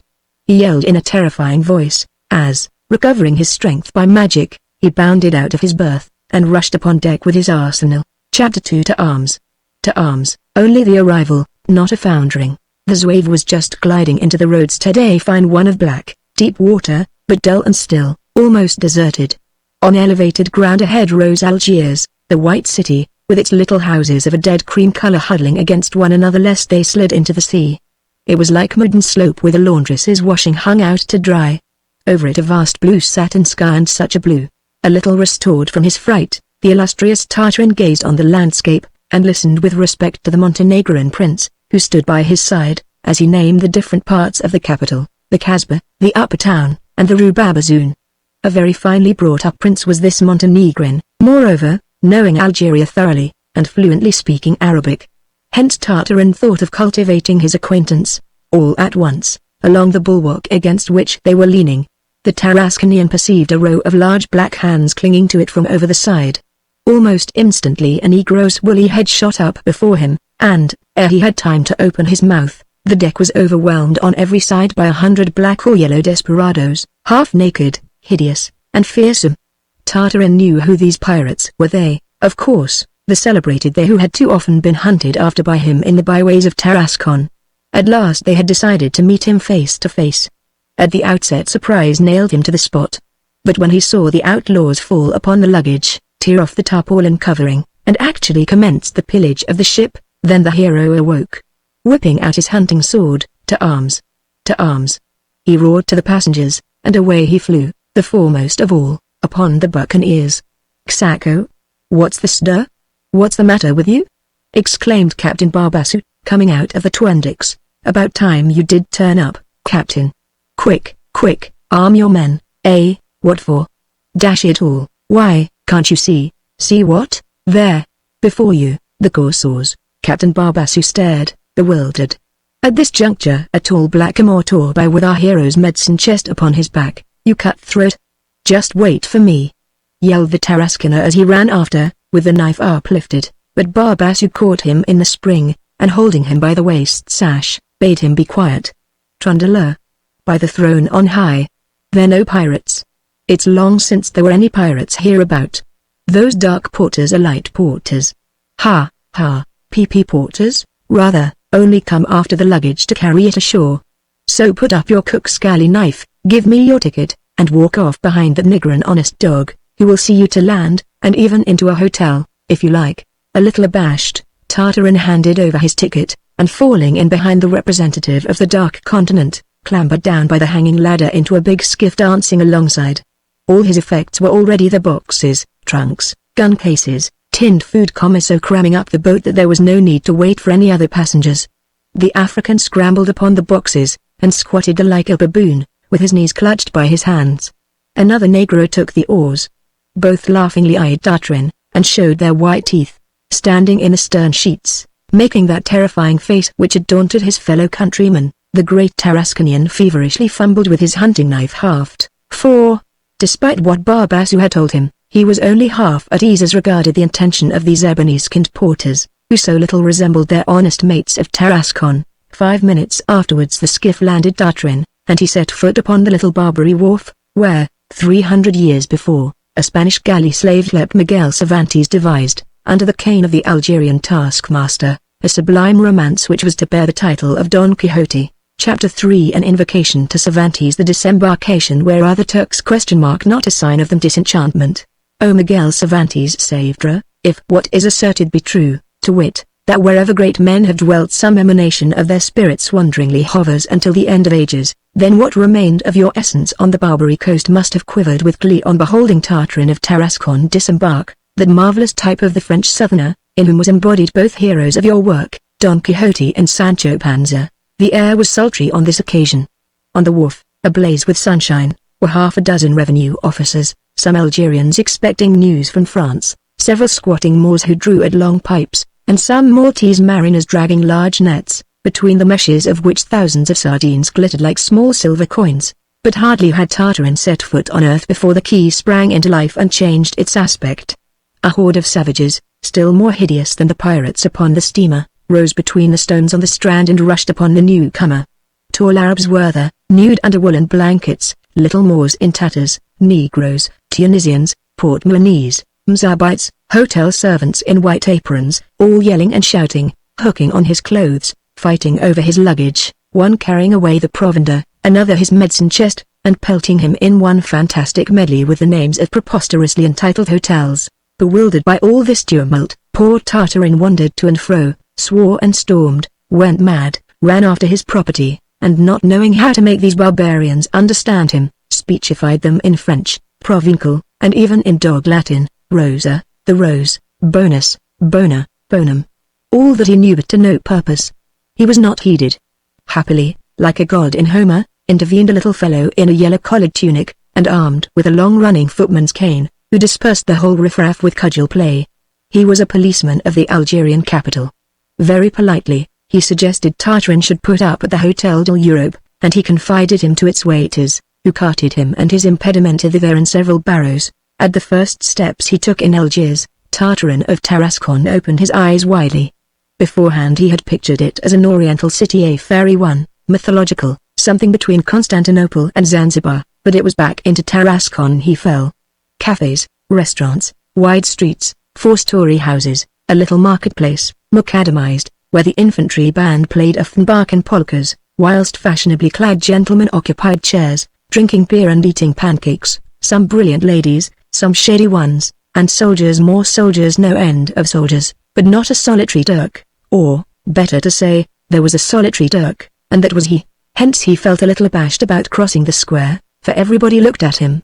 The musicians stopped, the Offenbach and polka halting with one foot in the air, with both guns on his shoulders, and the revolver flapping on his hip, as fierce and stately as Robinson Crusoe. Tartarin gravely passed through the groups, but on arriving at the hotel his powers failed him. All spun and mingled in his head, the departure from Tarascon, the harbour of Marseille, the voyage, the Montenegrin prince, the corsairs. They had to help him up into a room and disarm and undress him. They began to talk of sending for a medical adviser, but hardly was our hero's head upon the pillow than he set to snoring, so loudly and so heartily that the landlord judged the succour of science useless, and everybody considerately withdrew. Chapter 4. The first lying in wait. 3 o'clock was striking by the government clock when Tartarin awoke. He had slept all the evening, night, and morning, and even a goodish piece of the afternoon. It must be granted, though, that in the last 3 days the red fez had caught it pretty hot and lively. Our hero's first thought on opening his eyes was, I am in the land of the lions. And well, why should we not say it ? At the idea that lions were now hereabouts, within a couple of steps, almost at hand's reach, and that he would have to disentangle a snarled skein with them. Ugh! A deadly chill struck him, and he dived intrepidly under the coverlet. But, before a moment was over, the outward gaiety, the blue sky, the glowing sun that streamed into the bedchamber, a nice little breakfast that he ate in bed, his window wide open upon the sea, the whole flavoured with an uncommonly good bottle of Crescia wine, it very speedily restored him his former pluckiness. Let out and at the lion! He exclaimed, throwing off the clothes and briskly dressing himself. His plan was as follows. He would go forth from the city without saying a word to a soul, plunge into the great desert, await nightfall to ambush himself, and bang away at the first lion who walked up. Then would he return to breakfast in the morning at the hotel, receive the felicitations of the natives, and hire a cart to bring in the quarry. So he hurriedly armed himself, attached upright on his back the shelter tent, which, when rolled up, left its centre pole sticking out a clear foot above his head, and descended to the street as stiffly as though he had swallowed it. Not caring to ask the way of anybody, from fear of letting out his project, he turned fairly to the right, and threaded the Babazoun arcade to the very end, where swarms of Algerian Jews watched him pass from their corner ambushes like so many spiders. Crossing the theatre place, he entered the outer ward, and lastly came upon the dusty Mustafa highway. Upon this was a quaint conglomeration, omnibuses, hackney coaches, corriculos, the army service wagons, huge hay carts drawn by bullocks, squads of chasseurs d'Afrique, droves of microscopic asses, trucks of Alsatian emigrants, Spahis in scarlet cloaks, all filed by in a whirlwind cloud of dust, amidst shouts, songs, and trumpet calls, between 2 rows of vile-looking booths, at the doors of which lanky men on as women might be seen doing their hair, drinking dens filled with soldiers, and shops of butchers and knackers. What rubbish, to din me about the Orient! Grumbled the great Tartarin, there are not even as many Turks here as at Marseille. All of a sudden he saw a splendid camel strut by him quite closely, stretching its long legs and puffing out its throat like a turkey cock, and that made his heart throb. Camels already, eh? Lions could not be far off now, and, indeed, in 5 minutes' time he did see a whole band of lion hunters coming his way under arms. Cowards, thought our hero as he skirted them, downright cowards, to go at a lion in companies and with dogs, for it never could occur to him that anything but lions were objects of the chase in Algeria. For all that, these Nimrods wore such complacent phizzes of retired tradesmen, and their style of lion hunting with dogs and game bags was so patriarchal, that the Tarasconian, a little perplexed, deemed it incumbent to question one of the gentlemen, and furthermore, "Comrade, is the sport good?" "Not bad," responded the other, regarding the speaker's imposing warlike equipment with a scared eye. "Killed any?" "Rather. Not so bad, only look." Whereupon the Algerian sportsman showed that it was rabbits and woodcocks stuffing out the bag. "What? Do you call that your bag? Do you put such like in your bag?" "Where else should I put 'em? But it's such little game, some run small and some run large," observed the hunter. In haste to catch up with his companions, he joined them with several long strides. The dauntless Tartarin remained routed in the middle of the road with stupefaction. "Pooh!"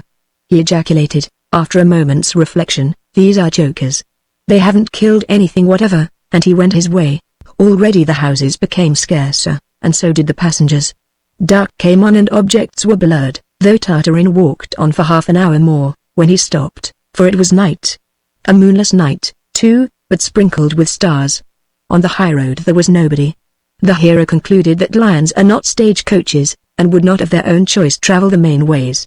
So he wheeled into the fields, where there were brambles and ditches and bushes at every step, but he kept on nevertheless. But suddenly he halted. "I smell lions about here," said our friend, sniffing right and left. Chapter 5. Bang, bang. Certainly a great wilderness, bristling with odd plants of that oriental kind which look like wicked creatures. Under the feeble starlight their magnified shadows barred the ground in every way. On the right loomed up confusedly the heavy mass of a mountain, perhaps the Atlas Range. On the hard hand, the invisible sea hollowly rolling. The very spot to attract wild beasts. With one gun laid before him and the other in his grasp, Tartarin of Tarascon went down on one knee and waited an hour, a good couple, and nothing turned up. Then he bethought him how, in his books, the great lion slayers never went out hunting without having a lamb or a kid along with them, which they tied up a space before them, and set bleating or baying by jerking its foot with a string. Not having any goat, the Tarascon had the idea of employing an imitation, and he set to crying in a tremulous voice, "Bah-eh-eh." At first it was done very softly, because at bottom he was a little alarmed lest the lion should hear him, but as nothing came, he baa-ed more loudly. Still nothing. Losing patience, he resumed many times, running at the top of his voice, till the bah came out with so much power that the goat began to be mistakable for a bull. Unexpectedly, a few steps in front, some gigantic black thing appeared. He was hushed. This thing lowered its head, sniffed the ground, bounded up, rolled over, and darted off at a gallop, but returned and stopped short.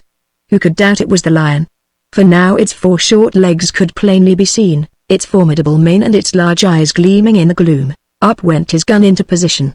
Fires the word. And bang, bang. It was done. And immediately there was a leap back and the drawing of the hunting knife. To the Tarasconian's shot a terrible roaring replied. "He's got it!" cried our good Tartarin as, steadying himself on his sturdy supporters, he prepared to receive the brute's charge, but it had more than its fill, and galloped off, howling. He did not budge, for he expected to see the female mate appear, as the storybooks always lay it down she should. Unhappily, no female came. After 2 or 3 hours waiting the Tarasconian grew tired. The ground was damp, the night was getting cool, and the sea breeze pricked sharply. "I have a good mind to take a nap till daylight," he said to himself. To avoid catching rheumatism, he had recourse to his patent tent. But here's where old Nick interfered. This tent was of so very ingenious a construction that he could not manage to open it. In vain did he toil over it and perspire an hour through, the confounded apparatus would not come unfolded. There are some umbrellas which amuse themselves under torrential rains with just such tricks upon you. Fairly tired out with the struggle, the victim dashed down the machine and lay upon it, swearing like the regular Southron he was. "Ta, ta, ra, ta, ta, ra, ta, what on earth's that?" wondered Tartarin, suddenly aroused.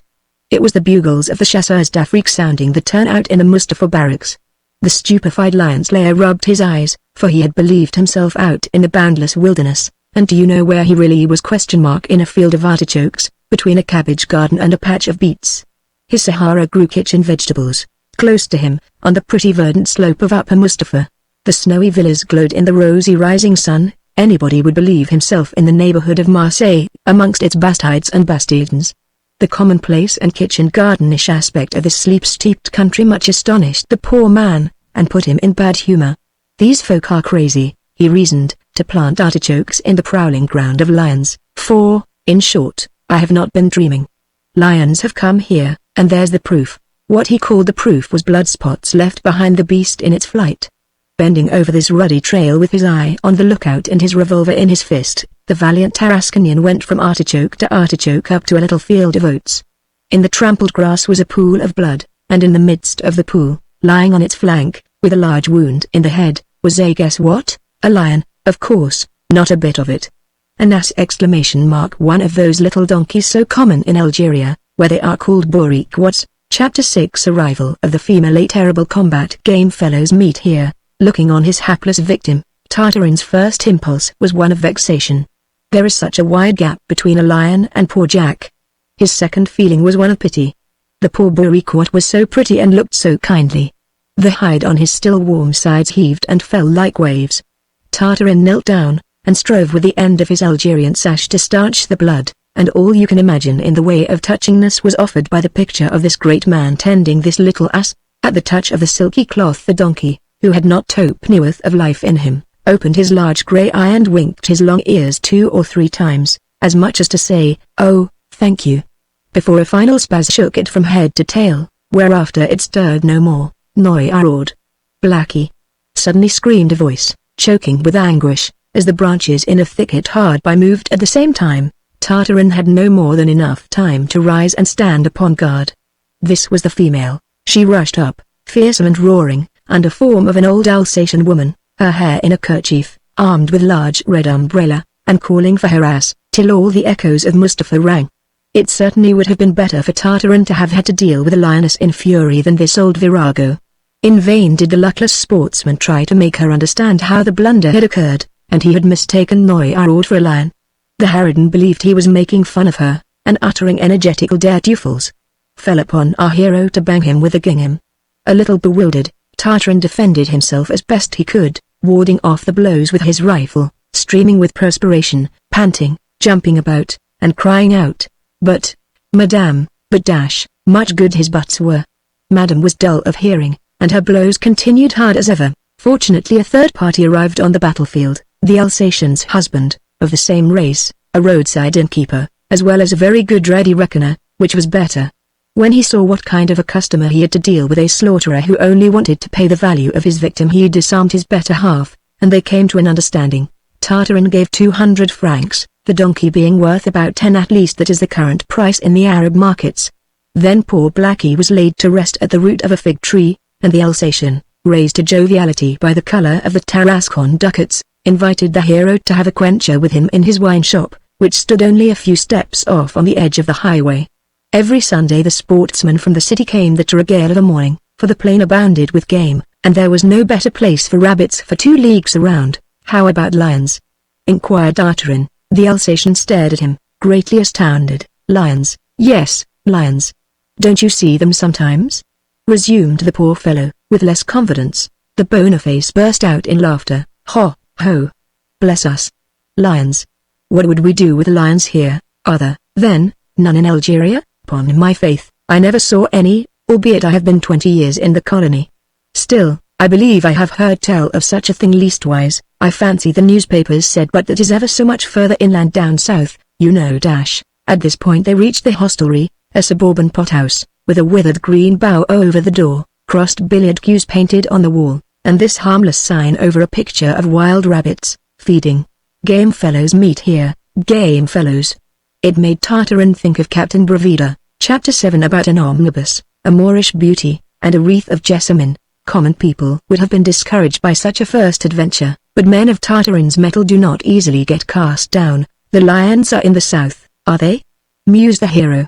"Very well, Then, south I go. As soon as he had swallowed his last mouthful he jumped up, thanked his host, nodded goodbye to the old hag without any ill will, dropped a final tear over the hapless blackie, and quickly returned to Algiers, with the firm intention of packing up and starting that very day for the south. The Mustafa high road seemed, unfortunately, to have stretched since overnight, and what a sun and dust there were, and what a weight in that shelter tent. Tartarin did not feel to have the courage to walk to the town, and he beckoned to the first omnibus coming along, and climbed in. Oh, our poor Tartarin of Tarascon!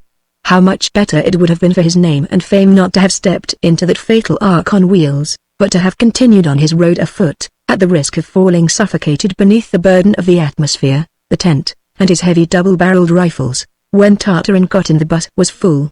At the end, with his nose in his prayer book, sat a large and black-bearded vicar from town. Facing him was a young Moorish merchant smoking coarse cigarettes, and a Maltese sailor and 4 or 5 Moorish women muffled up in white cloths, so that only their eyes could be spied. These ladies had been to offer up prayers in the Abd al-Qaeda cemetery, but this funereal visit did not seem to have much saddened them, for they could be heard chuckling and chattering between themselves under their coverings whilst munching pastry. Tartarin fancied that they watched him narrowly. One in particular, seated over against him, had fixed her eyes upon his, and never took them off all the drive. Although the dame was veiled, the liveliness of the big black eyes, lengthened out by kohl, a delightfully slender wrist loaded with gold bracelets, of which a glimpse was given from time to time among the folds, the sound of her voice, the graceful, almost childlike, movements of the head, all revealed that a young, pretty, and lovable creature bloomed underneath the veil. The unfortunate Tartarin did not know where to shrink. The fond, mute gaze of these splendrous oriental orbs agitated him, perturbed him, and made him feel like dying with flushes of heat and fits of cold shivers. To finish him, the lady's slipper meddled in the onslaught. He felt the dainty thing wander and frisk about over his heavy hunting boots like a tiny red mouse. What could he do? Answer the glance and the pressure, of course. But what about the consequences? A loving intrigue in the East is a terrible matter. With his romantic southern nature, the honest Tarasconian saw himself already falling into the grip of the eunuchs. To be decapitated, or better we mean, worse than that, sewn up in a leather sack and sunk in the sea with his head under his arm beside him. This somewhat cooled him. In the meantime the little slipper continued its proceedings, and the eyes, widely open opposite him like twin black velvet flowers, seemed to say, "Come, cull us." The bus stopped on the theatre place, at the mouth of the Rue Babazoun. One by one, embedded in their voluminous trousers, and drawing their mufflers around them with wild grace, the Moorish women alighted. Tartarin's confrontatrix was the last to rise, and in doing so her countenance skimmed so closely to our heroes that her breath enveloped him, a veritable nosegay of youth and freshness, with an indescribable after-tang of musk, jessamine, and pastry. The Tarasconian stood out no longer. Intoxicated with love, and ready for anything, he darted out after the beauty. At the rumpling sound of his belts and boots she turned, laid a finger on her veiled mouth, as one who would say, "Hush," and with the other hand quickly tossed him a little wreath of sweet-scented jessamine flowers. Tartarin of Tarascon stooped to pick it up, but as he was rather clumsy, and much overburdened with implements of war, the operation took rather long. When he did straighten up, with the jessamine garland upon his heart, the donatrix had vanished. Chapter 8. Ye Lions of the Atlas, repose in peace. Lions of the Atlas, sleep! Sleep tranquilly at the back of your lairs amid the aloes and cacti. For a few days to come, anyway, Tartarin of Tarascon will not massacre you. For the time being, all his warlike paraphernalia, gun cases, medicine chest, alimentary preserves, dwelt peacefully under cover in a corner of room 36 in the Hotel de l'Europe. Sleep with no fear, great red lions. The Tarasconian is engaged in looking up that Moorish charmer. Since the adventure in the omnibus, the unfortunate swain perpetually fancied he felt the fidgeting of that pretty red mouse upon his huge backwoods trapper's foot, and the sea breeze fanning his lips was ever scented, do what he would, with a love-exciting odor of sweet cakes and patchouli. He hungered for his indispensable light of the harem, and he meant to behold her anew. But it was no joke of a task. To find one certain person in a city of 100,000 souls, only known by the eyes, breath, and slipper common none but a son of Tarascon, panoplied by love, would be capable of attempting such an adventure. The plague is that, under their broad white mufflers, all the Moorish women resemble one another. Besides, they do not go about much, and to see them, a man has to climb up into the native or upper town, the city of the Turks, and that is a regular cutthroat's den, little black alleys, very narrow, climbing perpendicularly up between mysterious house walls, whose roofs lean to touching and form eternal, low doors, and sad, silent little casements well barred and grated. Moreover, on both hands, stacks of darksome stalls, wherein ferocious Turks smoked long pipes stuck between glittering teeth in piratical heads with white eyes, and mumbled in undertones as if hatching wicked attacks. To say that Tartarin traversed this grisly place without any emotion would be putting forth falsehood. On the contrary, he was much affected, and the stout fellow only went up the obscure lanes, where his corporation took up all the width, with the utmost precaution. His eye skinned, and his finger on his revolver trigger, in the same manner as he went to the clubhouse at Tarascon.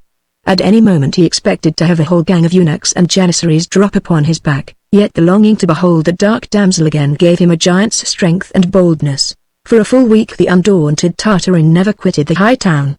Yes, for all that period he might have been seen cooling his heels before the Turkish bathhouses, awaiting the hour when the ladies came forth in troops, shivering and still redolent of soap and hot water, or squatting at the doorways of mosques, puffing and melting in trying to get out of his big boots in order to enter the temples. Betimes at nightfall, when he was returning heartbroken at not having discovered anything at either bagnio or mosque, our man from Tarascon, in passing mansions, would hear monotonous songs, smothered twanging of guitars, thumping of tambourines, and feminine laughter peals, which would make his heart beat. Happily she is there, he would say to himself. Thereupon, granting the street was unpeopled, he would go up to one of these dwellings, lift the heavy knocker of the low postern, and timidly rap. The songs and merriment would instantly cease.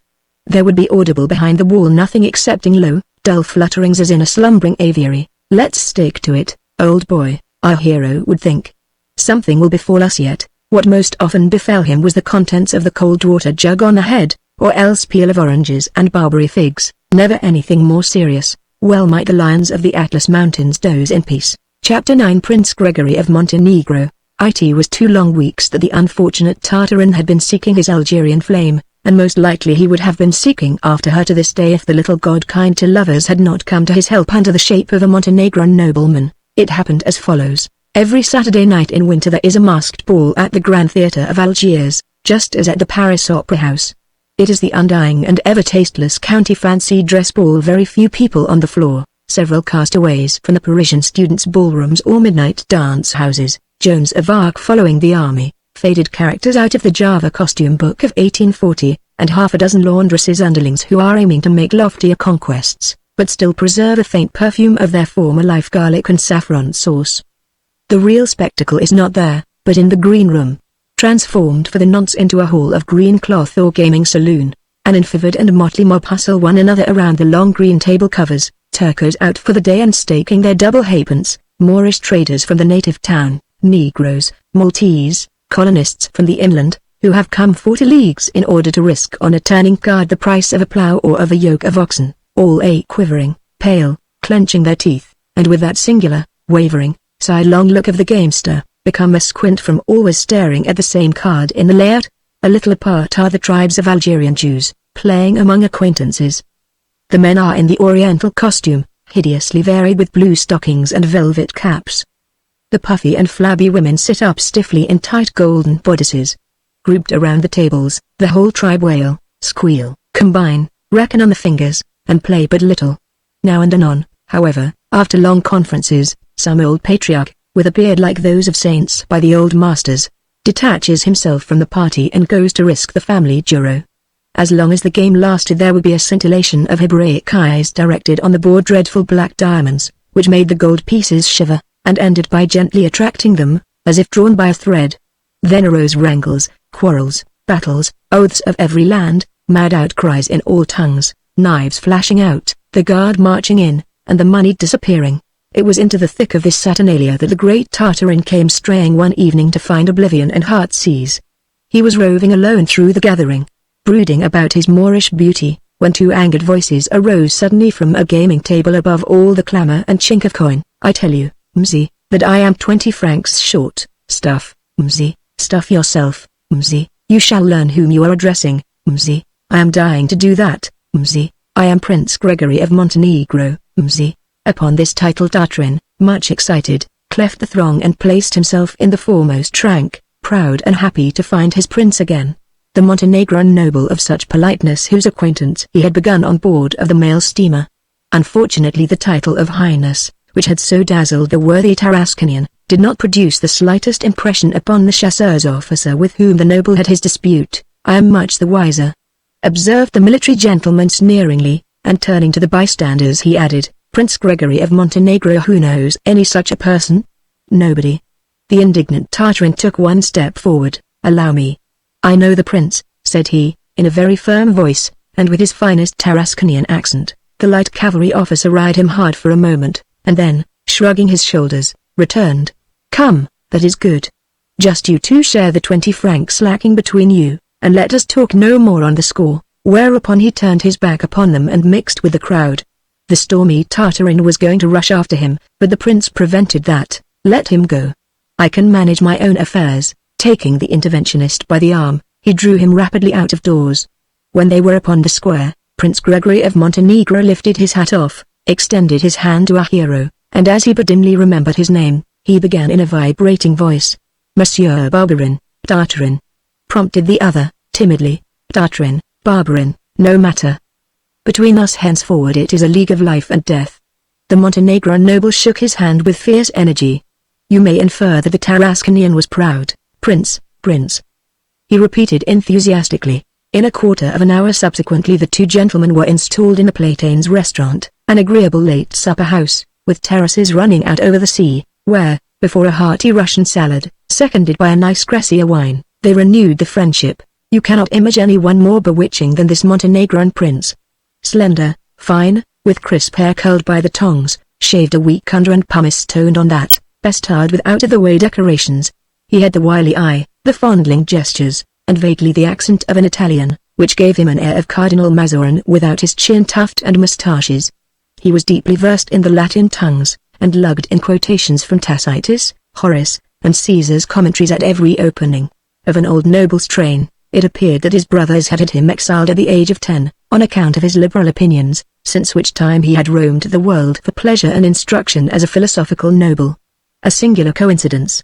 The prince had spent 3 years in Tarascon, and as Tartarin showed amazement at never having met him at the club or on the esplanade, His Highness evasively remarked that he never went about. Through delicacy, the Tarasconian did not dare to question further. All great existences have such mysterious nooks. To sum up, this Signor Gregory was a very genial aristocrat. Whilst sipping the rosy Crescia juice he patiently listened to Tartarin's expatiating on his lovely Moor, and he even promised to find her speedily, as he had full knowledge of the native ladies. They drank hard and lengthily in toasts to the ladies of Algiers and the freedom of Montenegro. Outside, upon the terrace, heaved the sea, and its rollers slapped the strand in the darkness with much the sound of wet sails flapping. The air was warm, and the sky full of stars. In the plane trees a nightingale was piping. It was Tartarin who paid the piper. Chapter 10. Tell me your father's name, and I will tell you the name of that flower. Princes of Montenegro are the ones to find the lovebird. On the morrow early after this evening at the Platanes, Prince Gregory was in the Tarasconian's bedroom. Quick! Dress yourself quickly. Your Moorish beauty is found. Her name is Baya. She's scarce 20, as pretty as a love, and already a widow. A widow? What a slice of luck! Joyfully exclaimed Tartarin, who dreaded Oriental husbands, but woefully closely guarded by her brother. Oh, the mischief! A savage chap who vends pipes in the Orleans bazaar. Here fell a silence. A fig for that, proceeded the prince. You are not the man to be daunted by such a trifle, and, anyhow, this old Corsair can be pacified, I dare say, by having some pipes bought of him. But be quick. On with your courting suit, you lucky dog. Pale and agitated, with his heart brimming over with love, the Tarasconian leapt out of his couch, and, as he hastily buttoned up his capacious nether garment, wanted to know how he should act. Write straightway to the lady and ask for a tryst. Do you mean to say she knows French? Queried the Tarasconian simpleton, with the disappointed mien of one who had believed thoroughly in the Orient. Not one word of it, rejoined the prince imperturbably, but you can dictate the billet doux, and I will translate it bit by bit. Oh prince, how kind you are. The lover began striding up and down the bedroom in silent meditation. Naturally a man does not write to a Moorish girl in Algiers in the same way as to a seamstress of Caire. It was a very lucky thing that our hero had in mind his numerous readings, which allowed him, by amalgamating the red Indian eloquence of Gustave Aimé's Apaches with Lamartine's rhetorical flourishes in The Voyage in Orient, and some reminiscences of the Song of Songs, to compose the most Eastern letter that you could expect to see. It opened with, "Like unto the ostrich upon the sandy waste dash," and concluded by, "Tell me your father's name, and I will tell you the name of that flower." To this missive the romantic Tartarin would have much liked to join an emblematic bouquet of flowers in the Eastern fashion, but Prince Gregory thought it better to purchase some pipes at the brothers', which could not fail to soften his wild temper, and would certainly please the lady a very great deal, as she was much of a smoker. "Let's be off at once to buy them," said Tartarin, full of ardor. "No, no. Let me go alone. I can get them cheaper." "Eh, what? Would you save me the trouble?" "Oh Prince, you do me proud." Quite abashed, the good-hearted fellow offered his purse to the obliging Montenegrin, urging him to overlook nothing by which the lady would be gratified. Unfortunately the suit, albeit capitally commenced, did not progress as rapidly as might have been anticipated. It appeared that the Moorish beauty was very deeply affected by Tartarin's eloquence, and, for that matter, 3 parts won beforehand, so that she wished nothing better than to receive him, but that brother of hers had qualms, and to lull them it was necessary to buy pipes by the dozens, nay, the gross well, we had best say by the shipload at once. What the plague can buyer do with all these pipes? Poor Tartarin wanted to know more than once, but he paid the bills all the same, and without niggardliness. At length, after having purchased a mountainous stack of pipes and poured forth lakes of oriental poesy, an interview was arranged. I have no need to tell you with what throbbings of the heart the Tarasconian prepared himself, with what carefulness he trimmed, brilliantined, and perfumed his rough cap-popper's beard, and how he did not forget for everything must be thought of to slip a spiky life-preserver and 2 or 3 six-shooters into his pockets. The ever-obliging prince was coming to this first meeting in the office of interpreter. The lady dwelt in the upper part of the town. Before her doorway a boy more of 14 or less was smoking cigarettes. This was the brother in question, the celebrated Ali. On seeing the pair of visitors arrive, he gave a double knock on the postern gate and delicately glided away. The door opened. A negress appeared, who conducted the gentleman, without uttering a word, across the narrow inner courtyard into a small cool room, where the lady awaited them, reclining on a low ottoman. At first glance she appeared smaller and stouter than the Moorish damsel met in the omnibus by the Tarasconian. In fact, was it really the same? But the doubt merely flashed through Tartarin's brain like a stroke of lightning. The dame was so pretty thus, with her feet bare, and plump fingers, fine and pink, loaded with rings. Under her bodice of gilded cloth and the folds of her flower-patterned dress was suggested a lovable creature, rather blessed materially, rounded everywhere, and nice enough to eat. The amber mouthpiece of an narghileh smoked at her lips, and enveloped her wholly in a halo of light-colored smoke. On entering, the Tarasconian laid a hand on his heart and bowed as Moor-like as possible, whilst rolling his large impassioned eyes. Buyer gazed on him for a moment without making any answer, but then, dropping her pipe stem, she threw her head back, hid it in her hands, and they could only see her white neck rippling with a wild laugh like a bag full of pearls. Chapter 11 Sidi Tartari Ben Tartari. Should you ever drop into the coffee houses of the Algerian upper town after dark, even at this day, you would still hear the natives chatting among themselves, with many a wink and slight laugh, of one Sidi Tartari Ben Tartari, a rich and good-humoured European, who dwelt, a few years back, in that neighbourhood, with a buxom witch of local origin, named Baya. This Sidi Tartari, who has left such a merry memory around the Kasbah, is no other than our Tartarin, as will be guessed. How could you expect things otherwise? In the lives of heroes, of saints, too, it happens the same way. There are moments of blindness, perturbation, and weakness. The illustrious Tarasconian was no more exempt from this than another. And that is the reason during 2 months that, oblivious of fame and lions, he revelled in oriental amorousness, and dozed, like Hannibal at Capua, in the delights of Algiers the White. The good fellow took a pretty little house in the native style in the heart of the Arab town, within a courtyard, banana trees, cool verandas, and fountains. He dwelt, afar from noise, in company with the Moorish charmer, a thorough woman to the manner born, who pulled at her hubble-bubble all day when she was not eating. Stretched out on a divan in front of him, Baya would drone him monotonous tunes with a guitar in her fist, or else, to distract her lord and master, favor him with a beat dance, holding a hand glass up, in which she reflected her white teeth and the faces she made. As the Esmeralda did not know a word of French, and Tartarin none in Arabic, the conversation died away sometimes, and the Tarasconian had plenty of leisure to do penance for the gush of language of which he had been guilty in the shop of Berserker the chemist or that of Kostikalda the gunmaker. But this penance was not devoid of charm, for he felt a kind of enjoyable sullenness in dawdling away the whole day without speaking, and in listening to the gurgling of the hookah, the strumming of the guitar, and the faint splashing of the fountain on the mosaic pavement of the yard. The pipe, the bath, and caresses filled his entire life. They seldom went out of doors. Sometimes with his lady-love upon a pillion, Sidi Tartary would ride upon a sturdy mule to eat pomegranates in a little garden he had purchased in the suburbs. But never, without exception, did he go down into the European quarter. This kind of Algiers appeared to him as ugly and unbearable as a barracks at home, with its zouaves in revelry, its music halls crammed with officers, and its everlasting clank of metal saber sheaths under the arcades. The sum total is, that our Tarasconian was very happy, Sancho Tartarin particularly, being very sweet upon Turkish pastry, declared that one could not be more satisfied than by this new existence. Quixote Tartarin had some twinges at whiles on thinking of Tarascon and the promises of lion skins, but this remorse did not last, and to drive away such dampening ideas there sufficed one glance from Bayer, or a spoonful of those diabolical dizzying and odoriferous sweetmeats like Circe's Bruce. In the evening Gregory came to discourse a little about a free black mountain.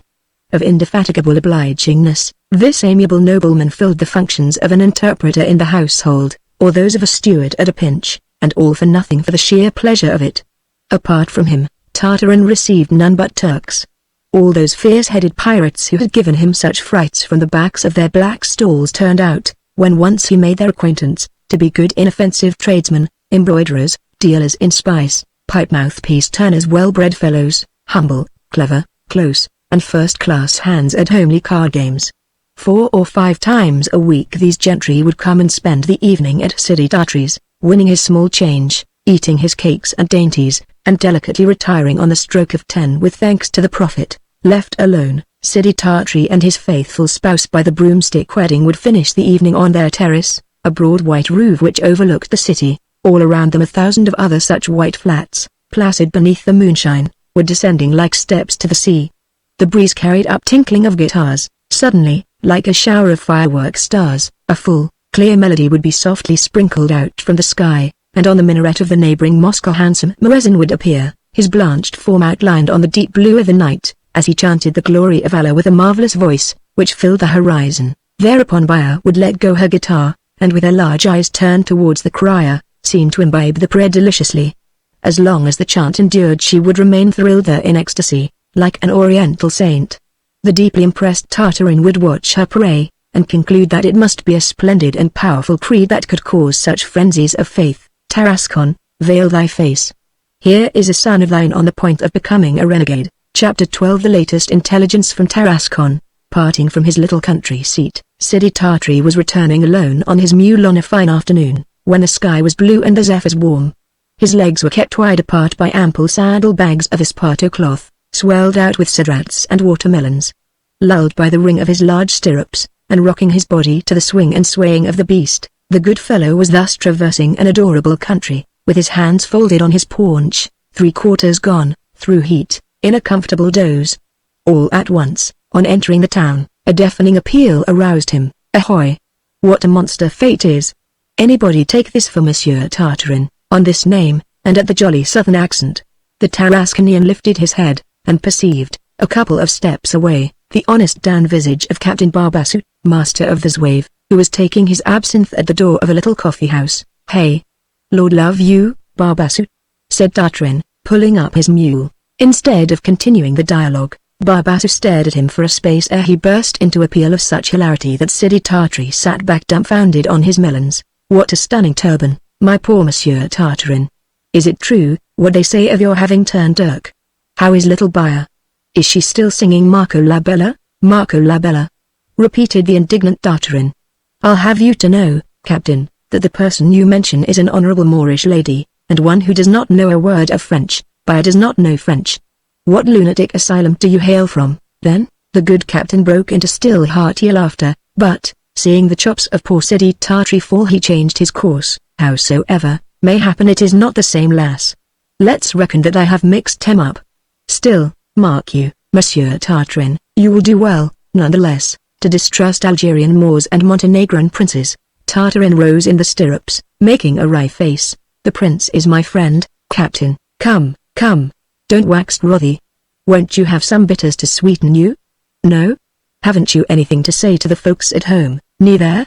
Well, then, a pleasant journey. By the way, mate, I have some good French bacco upon me, and if you would like to carry away a few pipefuls, you have only to take some. Take it, won't you?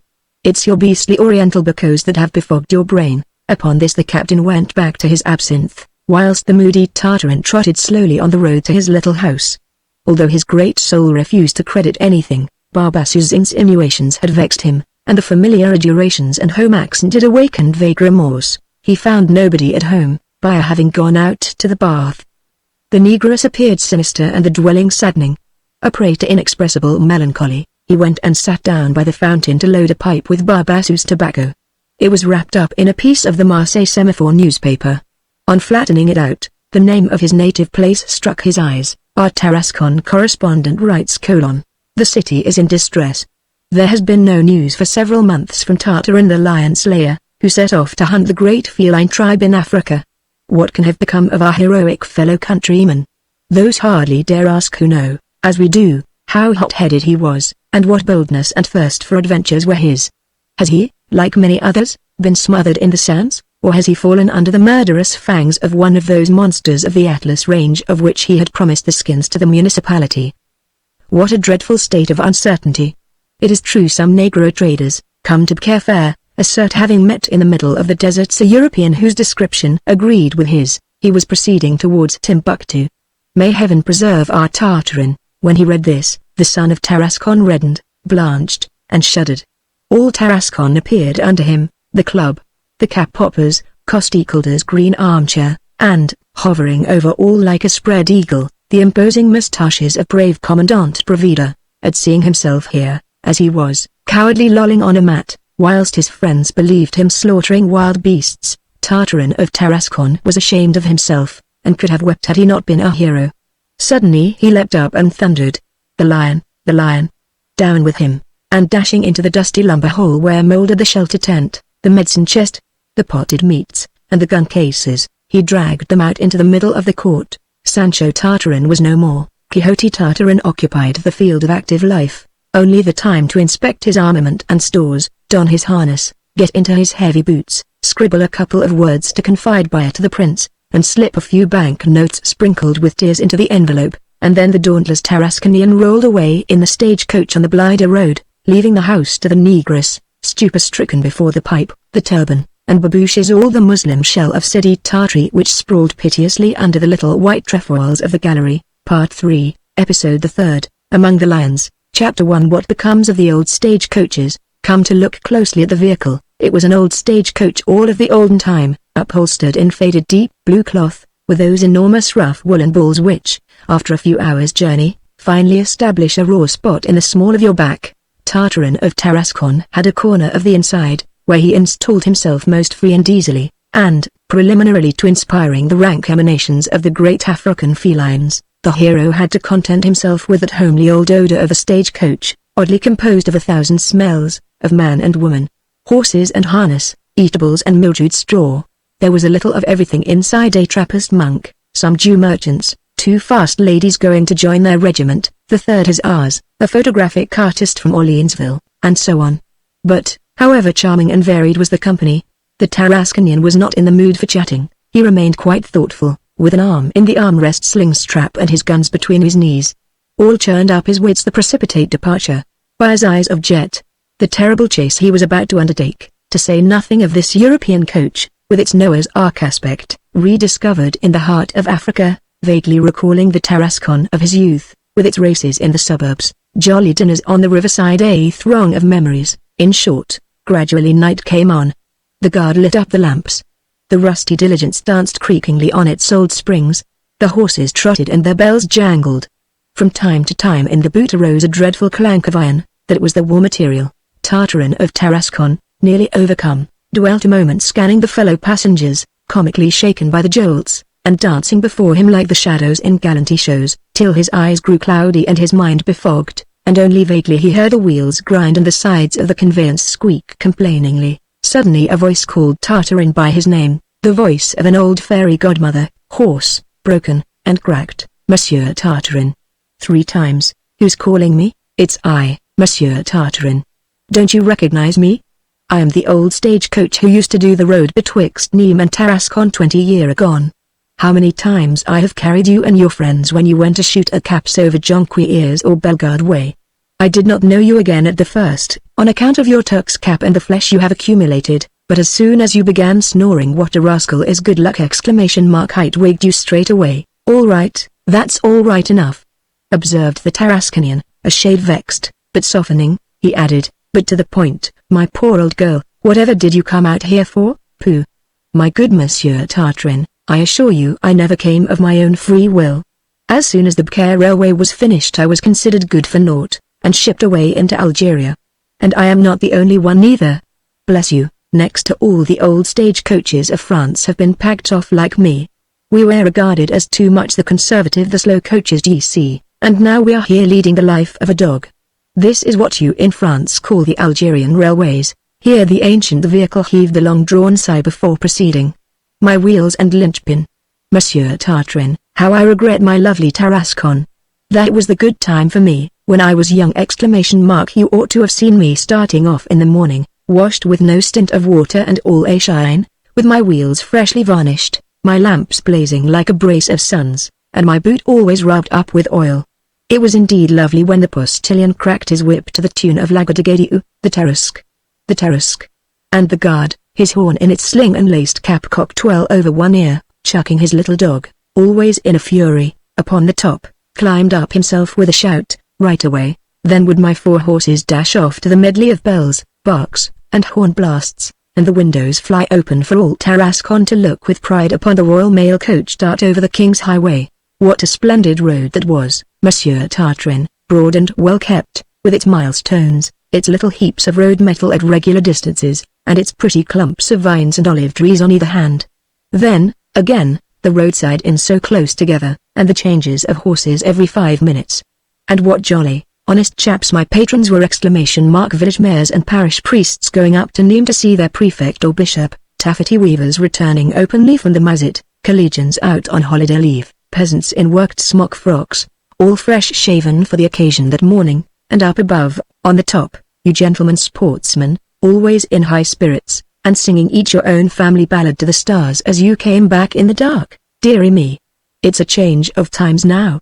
Lord knows what rubbish I am carting here, come from nobody guesses where. They fill me with small deer, these Negroes, Bedouin Arabs, swashbucklers, adventurers from every land, and ragged settlers who poison me with their pipes, and all jabbering a language that the Tower of Babel itself could make nothing of. And, furthermore, you should see how they treat me. I mean, how they never treat me, never a brush or a washing to begrudge me grease for my axles. Instead of my good fat quiet horses of other days, little Arab ponies, with the devil in their frames, who fight and bite, caper as they run like so many goats, and break my splatterboard all to smithereens with their lashing out behind. Ouch! Ouch! There they are at it again, and such roads. Just here it is bearable, because we are near the governmental headquarters, but at a bit there's nothing, monsieur, not the ghost of a road at all. We get along as best we can over hill and dale, over dwarf palms and mastic trees. Ne'er a fixed change of horses, the stopping being at the whim of the guard, now at one farm, again at another. Some whiles this road goes a couple of leagues out of the way to have a glass of absinthe or champora with a chum. After which, crack on, postilion. To make up for the lost time. Though the sun be broiling and the dust scorching, we whip on. We catch in the scrub and spill over, but whip on. We swim rivers, we catch cold, we get swamped, we drown, but whip. Whip. Whip. Then in the evening, streaming a nice thing for my age, with my rheumatics I have to sleep in the open air of some caravanseral yard, open to all the winds. In the dead o' night jackals and hyenas come sniffing of my body, and the marauders who don't like Jews get into my compartment to keep warm. Such is the life I lead, my poor Monsieur Tartarin, and that I shall lead to the day when, burnt up by the sun and rotted by the damp nights until unable to do anything else, I shall fall in some spot of bad road, where the Arabs will boil their couscous with the bones of my old carcass. Blider. Blider. Called out the guard as he opened the door. Chapter 2. A little gentleman drops in and drops upon Tartarin. Vaguely through the mud-dimmed glass, Tartarin of Tarascon caught a glimpse of a second-rate but pretty town marketplace, regular in shape, surrounded by colonnades and planted with orange trees, in the midst of which what seemed toy-laden soldiers were going through the morning exercise in the clear oceate mist. The cafes were shedding their shutters. In one corner there was a vegetable market. It was bewitching, but it did not smack of lions yet. To the south. Further to the south, muttered the good old desperado, sinking back in his corner. At this moment the door opened.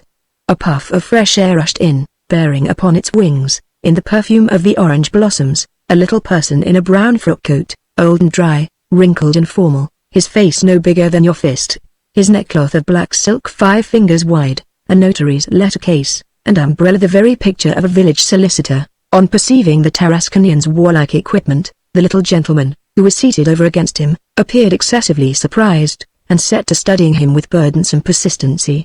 The horses were taken out and the fresh ones put in, whereupon the coach started off again. The little weasel still gazed at Tartarin, who in the end took snuff at it. "Does this astonish you?" he demanded, staring the little gentleman full in the face in his turn. "Oh, dear, no. It only annoys me," responded the other, very tranquilly. "And the fact is, that, with his shelter tent, revolvers, pair of guns in their cases, and hunting knife, not to speak of his natural corpulence, Tartarin of Tarascon did take up a lot of room." The little gentleman's reply angered him. "Do you by any chance fancy that I am going lion hunting with your umbrella?"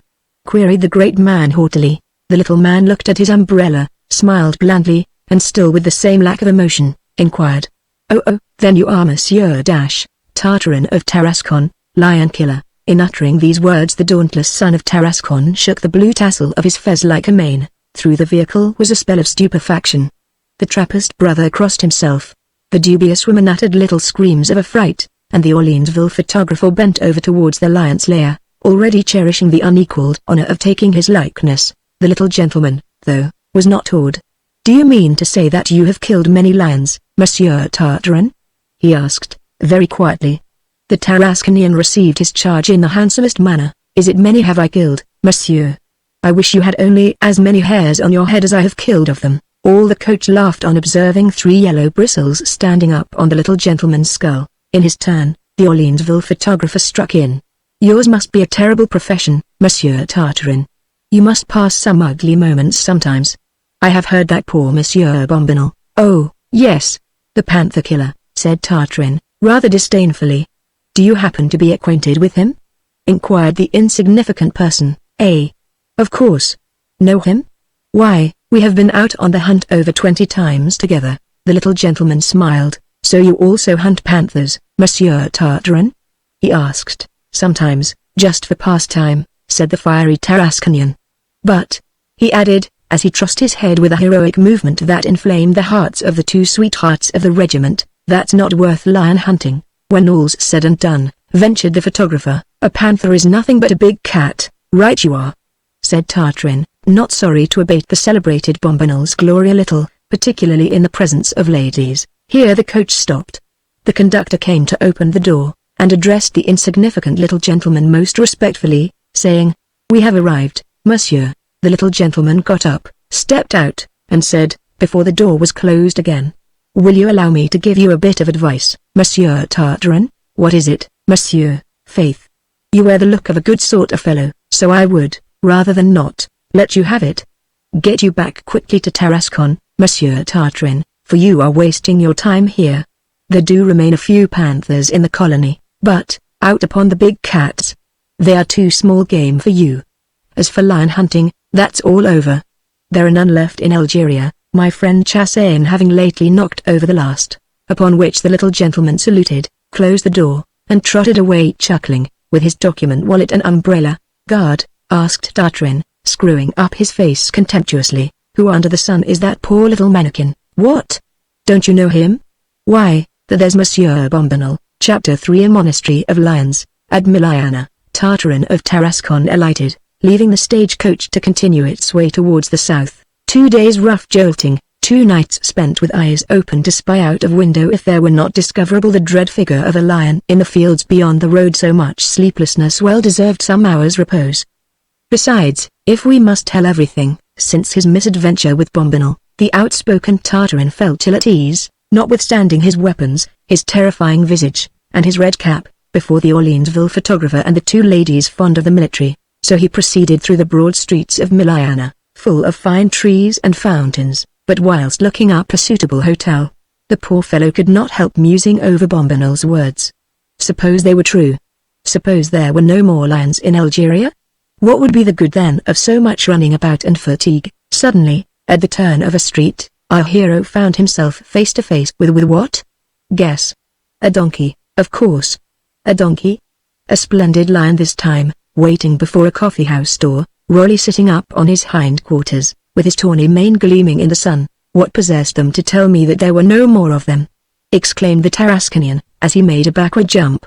On hearing this outcry, the lion lowered his head, and taking up in his mouth a wooden bowl that was before him on the footway, humbly held it out towards Tartarin, who was immovable with stupefaction. A passing Arab tossed a copper into the bowl, and the lion wagged his tail. Thereupon Tartarin understood it all. He saw what emotion had prevented him previously perceiving, that the crowd was gathered around a poor tame blind lion, and that two stalwart Negroes, armed with staves, were marching him through the town as a Savoyard does a marmot. The blood of Tarascon boiled over at once. Wretches that you are! He roared in a voice of thunder, thus to debase such noble beasts. Springing to the lion, he wrenched the loathsome bowl from between his royal jaws. The two Africans, believing they had a thief to contend with, rushed upon the foreigner with uplifted cudgels. There was a dreadful conflict, the blackamoors smiting, the women screaming, and the youngsters laughing. An old Jew cobbler bleated out of the hollow of his stall, "Take him to the shustish of the peace." The lion himself, in his dark state, tried to roar as his hapless champion, after a desperate struggle, rolled on the ground among the spilt bents and the sweepings. At this juncture a man cleft the throng, made the Negroes stand back with a word, and the women and urchins with a wave of the hand, lifted up Tartarin, brushed him down, shook him into shape, and sat him breathless upon a corner post. "What, Prince, is it you?" said the good Tartarin, rubbing his ribs. "Yes, indeed, it is I, my valiant friend. As soon as your letter was received, I entrusted by it to her brother, hired a post-chaise, flew 50 leagues as fast as a horse could go, and here I am, just in time to snatch you from the brutality of these ruffians. What have you done, in the name of just heaven, to bring this ugly trouble upon you? What done, Prince?" It was too much for me to see this unfortunate lion with a begging bowl in his mouth, humiliated, conquered, buffeted about, set up as a laughingstock to all this Muslim rabble. But you are wrong, my noble friend. On the contrary, this lion is an object of respect and adoration. This is a sacred beast who belongs to a great monastery of lions, founded 300 years ago by Mahomet Ben Daudet, a kind of fierce and forbidding latrap, full of roarings and wild beastly odors, where strange monks rear and feed lions by hundreds, and send them out all over northern Africa, accompanied by begging brothers.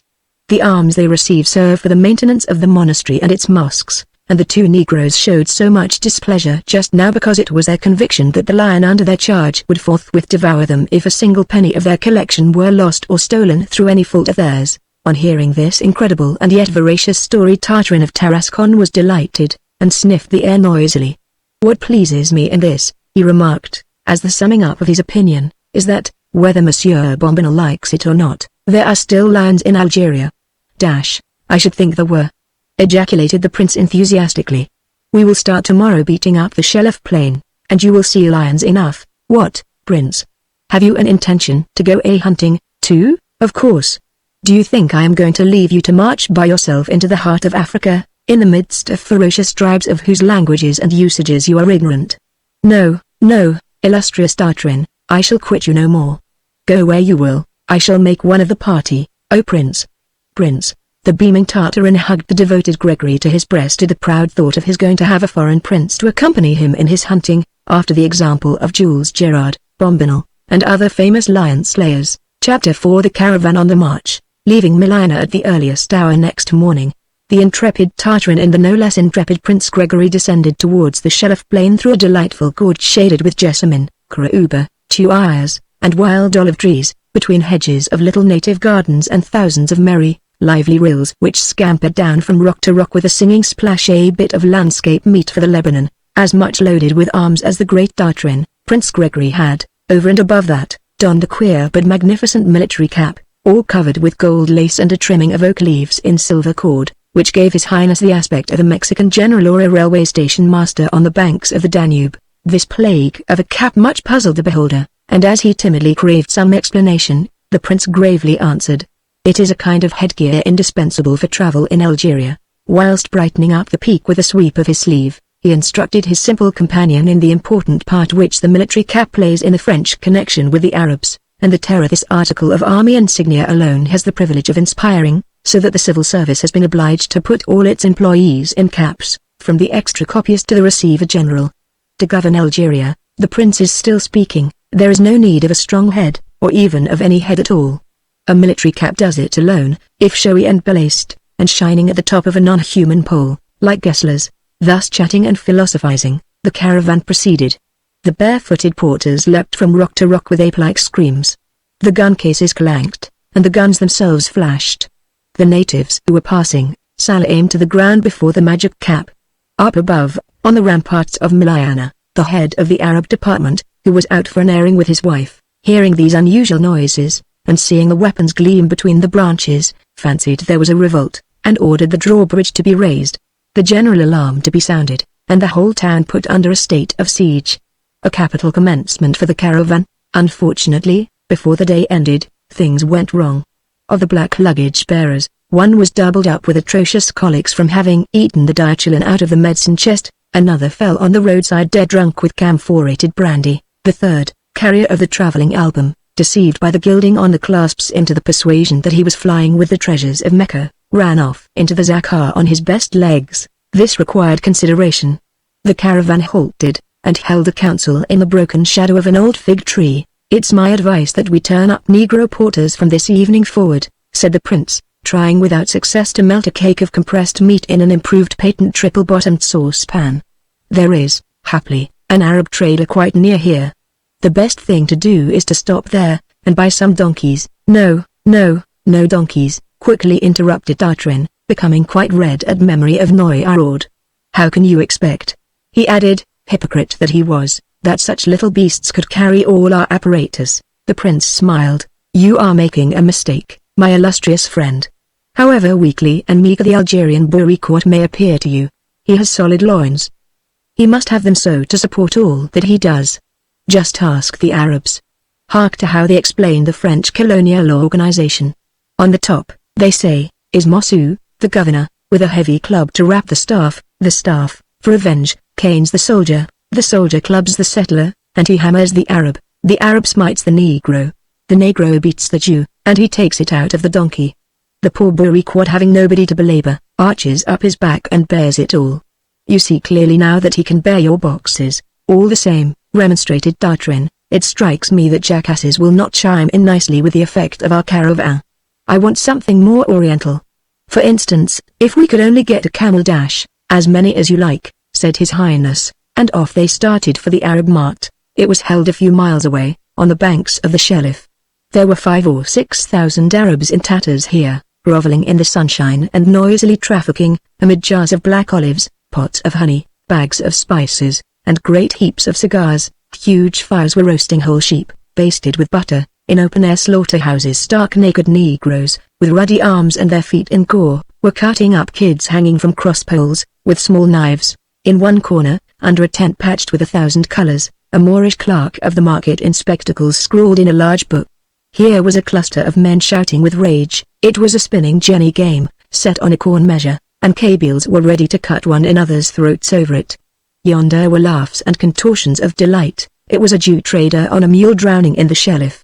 Then there were dogs, scorpions, ravens, and flies, rather flies than anything else, but a plentiful lack of camels abounded. They finally unearthed one, though, of which the Mzabites were trying to get rid the real ship of the desert, the classical, standard camel, bald, woebegone, with a long Bedouin head, and its hump, become limp in consequence of unduly long fasts, hanging melancholically on one side.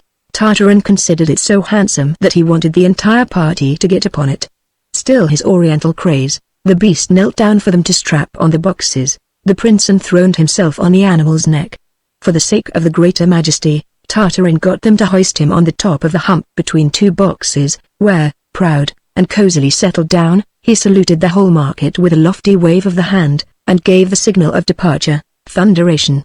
If the people of Tarascon could only have seen him. The camel rose, straightened up its long knotty legs, and stepped out. Oh, stupor. At the end of a few strides Tartarin felt he was losing color, and the heroic Czechia assumed one by one its former positions in the days of sailing in his wave. This devil's own camel pitched and tossed like a frigate. Prince. Prince. Gasped Tartarin, pallid as a ghost, as he clung to the dry tuft of the hump. Prince, let's get down. I feel that I must get off, or I shall disgrace France. A deal of good that talk was. The camel was on the go, and nothing could stop it. Behind it raced 4,000 barefooted Arabs, waving their hands and laughing like mad, so that they made 600,000 white teeth glitter in the sun. The great man of Tarascon had to resign himself to circumstances. He sadly collapsed on the hump, where the fez took all the positions it fancied, and France was disgraced. Chapter 5. The Night Watch in a Poison Tree Grove. Sweetly picturesque as was their new steed, our lion hunters had to give it up, purely out of consideration for the red cap, of course. So they continued the journey on foot as before, the caravan tranquilly proceeding southwardly by short stages, the Tarasconian in the van, the Montenegrin in the rear, and the camel, with the weapons in their cases, in the ranks. The expedition lasted nearly a month, during that seeking for lions which he never found.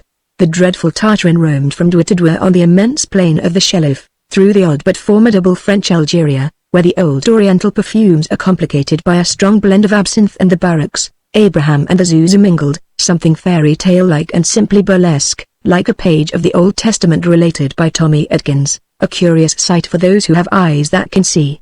A wild and corrupted people whom we are civilizing by teaching them our vices.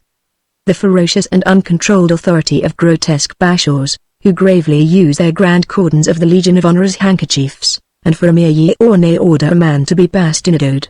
It is the justice of the conscienceless, bespectacled caddies under the palm tree, more worms of the Quran and law, who dream languidly of promotion and sell their decrees, as Esau did his birthright, for a dish of lentils or sweetened couscous. Drunken and libertine caddies are they, formerly servants to some General Uzi for the like, who get intoxicated on champagne, along with laundresses from Port Mahon, and fatten on roast mutton, whilst before their tents the whole tribe waste away with hunger, and fight with the harriers for the bones of the lordly feast. All around spread the plains in waste, burnt grass, leafless shrubs, thickets of cactus and mastic, the granary of France. A granary void of grain, alas! And rich alone in vermin and jackals. Abandoned camps, frightened tribes fleeing from them and famine, they know not whither, and strewing the road with corpses. At long intervals French villages, with the dwellings in ruins, the fields untilled, the maddened locusts gnawing even the window blinds, and all the settlers in the drinking places, absorbing absinthe and discussing projects of reform and the constitution. This is what Tartarin might have seen had he given himself the trouble, but, wrapped up entirely in his leonine hunger, the son of Tarascon went straight on, looking to neither right nor left, his eyes steadfastly fixed on the imaginary monsters which never really appeared. As the shelter tent was stubborn in not unfolding, and the compressed meat cakes would not dissolve, the caravan was obliged to stop, morn and eve, at tribal camps. Everywhere, thanks to the gorgeous cap of Prince Gregory, our hunters were welcomed with open arms. They lodged in the Agazod palaces, large white windowless farmhouses, where they found, bell-mel, narguillas and mahogany furniture, Smyrna carpets and moderator lamps, cedar coffers full of Turkish sequins, and French statuette-decked clocks in the Louis Philippe style. Everywhere, too, Tartarin was given splendor scalas, differs, and fantasias, which, being interpreted, mean feasts and circuses. In his honor Holguins blazed away powder, and floated their burnesses in the sun. When the powder was burnt, the Aga would come and hand in his bill. This is what is called Arab hospitality, but always no lions, no more than on London Bridge. Nevertheless, the Tarasconian did not grow disheartened. Ever bravely diving more deeply into the south, he spent the days in beating up the thickets, probing the dwarf palms with the muzzle of his rifle, and saying "Bah!" to every bush. And every evening, before lying down, he went into ambush for 2 or 3 hours. Useless trouble, however, for the lion did not show himself. One evening, though, going on 6 o'clock, as the caravan scrambled through a violet-hued mastic grove, where fat quails tumbled about in the grass, drowsy through the heat, Tartarin of Tarascon fancied he heard, though afar and very vague, and thinned down by the breeze, that wondrous roaring to which he had so often listened by Mitten's menagerie at home. At first the hero feared he was dreaming, but in an instant further the roaring recommenced more distinct, although yet remote, and this time the camel's hump shivered in terror, and made the tinned meats and arms in the cases rattle, whilst all the dogs in the camps were heard howling in every corner of the horizon. Beyond doubt this was the lion. Quick, quick! To the ambush! There was not a minute to lose. Near at hand there happened to be an old marabout's, or saint's, tomb, with a white cupola, and the defunct's large yellow slippers placed in a niche over the door, and a mass of odd offerings, hems of blankets, gold thread, red hair hung on the wall. Tartarin of Tarascon left his prince and his camel and went in search of a good spot for lying in wait. Prince Gregory wanted to follow him, but the Tarasconian refused, bent on confronting Leo alone. But still he besought His Highness not to go too far away, and, as a measure of foresight, he entrusted him with his pocketbook, a good-sized one, full of precious papers and bank notes, which he feared would get torn by the lion's claws. This done, our hero looked up a good place. 100 steps in front of the temple a little clump of rose laurel shook in the twilight haze on the edge of a rivulet all but dried up. There it was that Tartarin went and ensconced himself, one knee on the ground, according to the regular rule, his rifle in his hand, and his huge hunting knife stuck boldly before him in the sandy bank. Night fell, the rosy tint of nature changed into violet, and then into dark blue. A pretty pool of clear water gleamed like a hand glass over the river pebbles. This was the watering place of the wild animals. On the other slope the whitish trail was dimly to be discerned which their heavy paws had traced in the brush, a mysterious path which made one's flesh creep. Joined to this sensation that from the vague swarming sound in African forests, the swishing of branches, the velvety pads of roving creatures, the jackal's shrill yelp, and up in the sky, 200 or 300 feet aloft, vast flocks of cranes passing on with screams like poor little children having their weasans slit. You will own that there were grounds for a man being moved. Tartarin was so, and even more than that, for the poor fellow's teeth chattered, and on the crossbar of his hunting knife, planted upright in the bank, as we repeat, his rifle barrel rattled like a pair of castanets. Do not ask too much of a man. There are times when one is not in a mood, and, moreover, where would be the merit if heroes were never afraid? Well, yes, Tartarin was afraid, and all the time, too, for the matter of that. Nevertheless, he held out for an hour, better, for 2, but heroism has its limits. Nigh him, in the dry part of the rivulet bed, the Tarasconian unexpectedly heard the sound of steps and of pebbles rolling. This time terror lifted him off the ground. He banged away both barrels at haphazard into the night, and retreated as fast as his legs would carry him to the marabout's chapel vault, leaving his knife standing up in the sand like a cross commemorative of the grandest panic that ever assailed the soul of a conqueror of hydras. Help! This way, Prince! The lion is on me. There was silence. Prince, are you there? The prince was not there. On the white moonlit wall of the fane the camel alone cast the queer-shaped shadow of his protuberance. Prince Gregory had cut and run with the wallet of bank notes. His Highness had been from the month past awaiting this opportunity. Chapter 6 bagged him at last.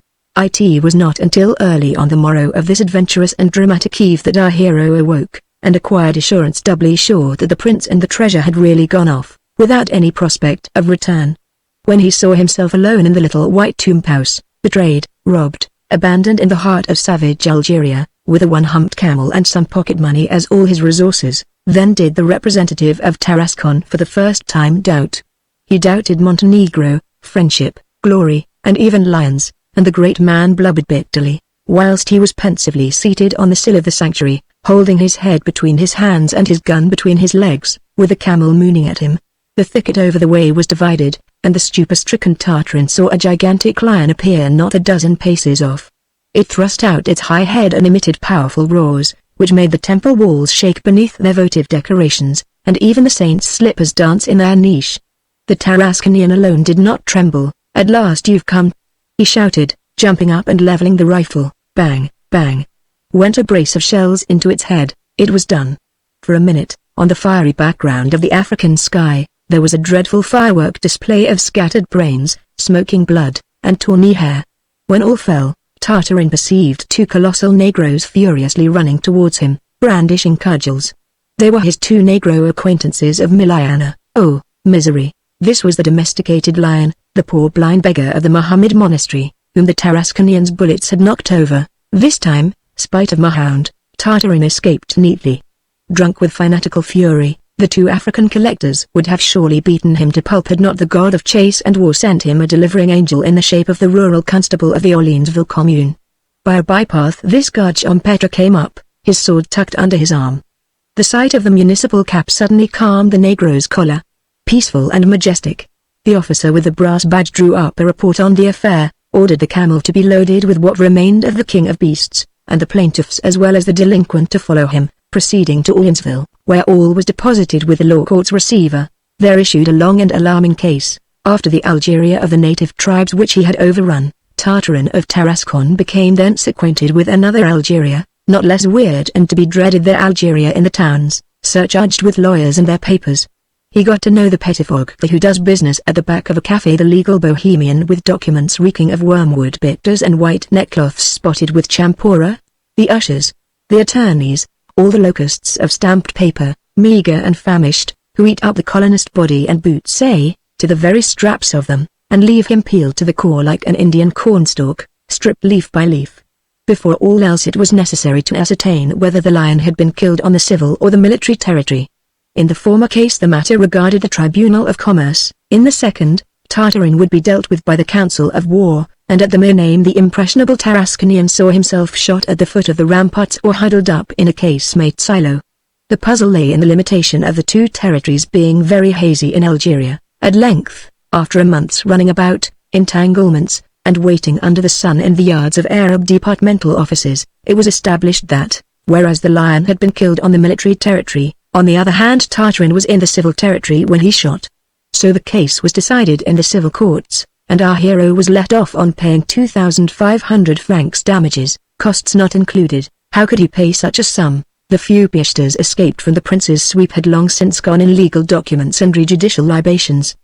The unfortunate lion destroyer was therefore reduced to selling the store of guns by retail, rifle by rifle. So went the daggers, the Malay creases, and the life preservers. A grocer purchased the preserved aliments, an apothecary what remained of the medicaments. The big boots themselves walked off after the improved tent to a dealer of curiosities, who elevated them to the dignity of rarities from Cochin China. When everything was paid up, only the lion's skin and the camel remained to Tartarin. The hide he had carefully packed, to be sent to Tarascon to the address of brave Commandant Bravida, and, later on, we shall see what came of this fabulous trophy. As for the camel, he reckoned on making use of him to get back to Algiers, not by riding on him, but by selling him to pay his coach fare, the best way to employ a camel in travelling. Unhappily the beast was difficult to place, and no one would offer a copper for him. Still Tartarin wanted to regain Algiers by hook or crook. He was in haste again to behold Bayer's blue bodies, his little snuggery and his fountains, as well as to repose on the white trefoils of his little cloister whilst awaiting money from France. So our hero did not hesitate, distressed but not downcast. He undertook to make the journey afoot and penniless by short stages. In this enterprise the camel did not cast him off. The strange animal had taken an unaccountable fancy for his master, and on seeing him leave Orleansville, he set to striding steadfastly behind him, regulating his pace by this, and never quitting him by a yard. At the first outset Tartarin found this touching, such fidelity and devotion above proof went to his heart, all the more because the creature was accommodating, and fed himself on nothing. Nevertheless, after a few days, the Tarasconian was worried by having this glum companion perpetually at his heels, to remind him of his misadventures. Ire arising, he hated him for his sad aspect, hump and gait of a goose in harness. To tell the whole truth, he held him as his old man of the sea, and only pondered on how to shake him off, but the follower would not be shaken off. Tartarin attempted to lose him, but the camel always found him. He tried to outrun him, but the camel ran faster. He bade him begone, and hurled stones at him. The camel stopped with a mournful mien, but in a minute resumed the pursuit, and always ended by overtaking him. Tartarin had to resign himself, for all that, when, after 8 full days of tramping, the dusty and harassed Tarasconian espied the first white housetops of Algiers glimmer from afar in the verdure, and when he got to the city gates on the noisy Mustafa Avenue, amid the Zouaves, Biskris, and Manonis, all swarming around him and staring at him trudging by with his camel, overtusked patience escaped him. "No. No," he growled, "it is not likely. I cannot enter Algiers with such an animal." Profiting by a jam of vehicles, he turned off into the fields and jumped into a ditch. In a minute or so he saw over his head on the highway the camel flying off with long strides and stretching his neck with a wistful air. Relieved of a great weight thereby, the hero sneaked out of his cover, and entered the town anew by a circuitous path which skirted the wall of his own little garden. Chapter 7 Catastrophes upon catastrophes. Entirely astonished was Tartarin before his Moorish dwelling when he stopped. Day was dying and the street deserted. Through the low-pointed arched doorway which the negress had forgotten to close, laughter was heard, and the clink of wine glasses, the popping of champagne corks, and, floating over all the jolly uproar, a feminine voice singing clearly and joyously. "Do you like, Marco la Bella, to dance in the hall hung with bloom, throne of heaven?" ejaculated the Tarasconian, turning pale, as he rushed into the enclosure. Hapless Tartarin! What a sight awaited him! Beneath the arches of the little cloister, amongst bottles, pastry, scattered cushions, pipes, tambourines, and guitars, Baya was singing Marco la Bella with a ship captain's cap over one ear. She had on no blue vest or bodice, indeed, her only wear was a silvery gauze wrapper and full pink trousers. At her feet, on a rug, surfeited with love and sweetmeats, Barbassou, the infamous skipper Barbassou, was bursting with laughter at hearing her. The apparition of Tartarin, haggard, thinned, dusty, his flaming eyes, and the bristling up fez tassel, sharply interrupted this tender Turkish Marslice orgy. Baya piped the low whine of a frightened leveret, and ran for safety into the house. But Barbassou did not wince, he only laughed the louder, saying, "Ha, ha, Monsieur Tartarin. What do you say to that now? You see she does know French." Tartarin of Tarascon advanced furiously, crying, "Captain, Digo li Caveng, Mounbon!" Tell him what's happened, old dear," screamed the Moorish woman, leaning over the first-floor gallery with a pretty low-bred gesture. The poor man, overwhelmed, let himself collapse upon a drum.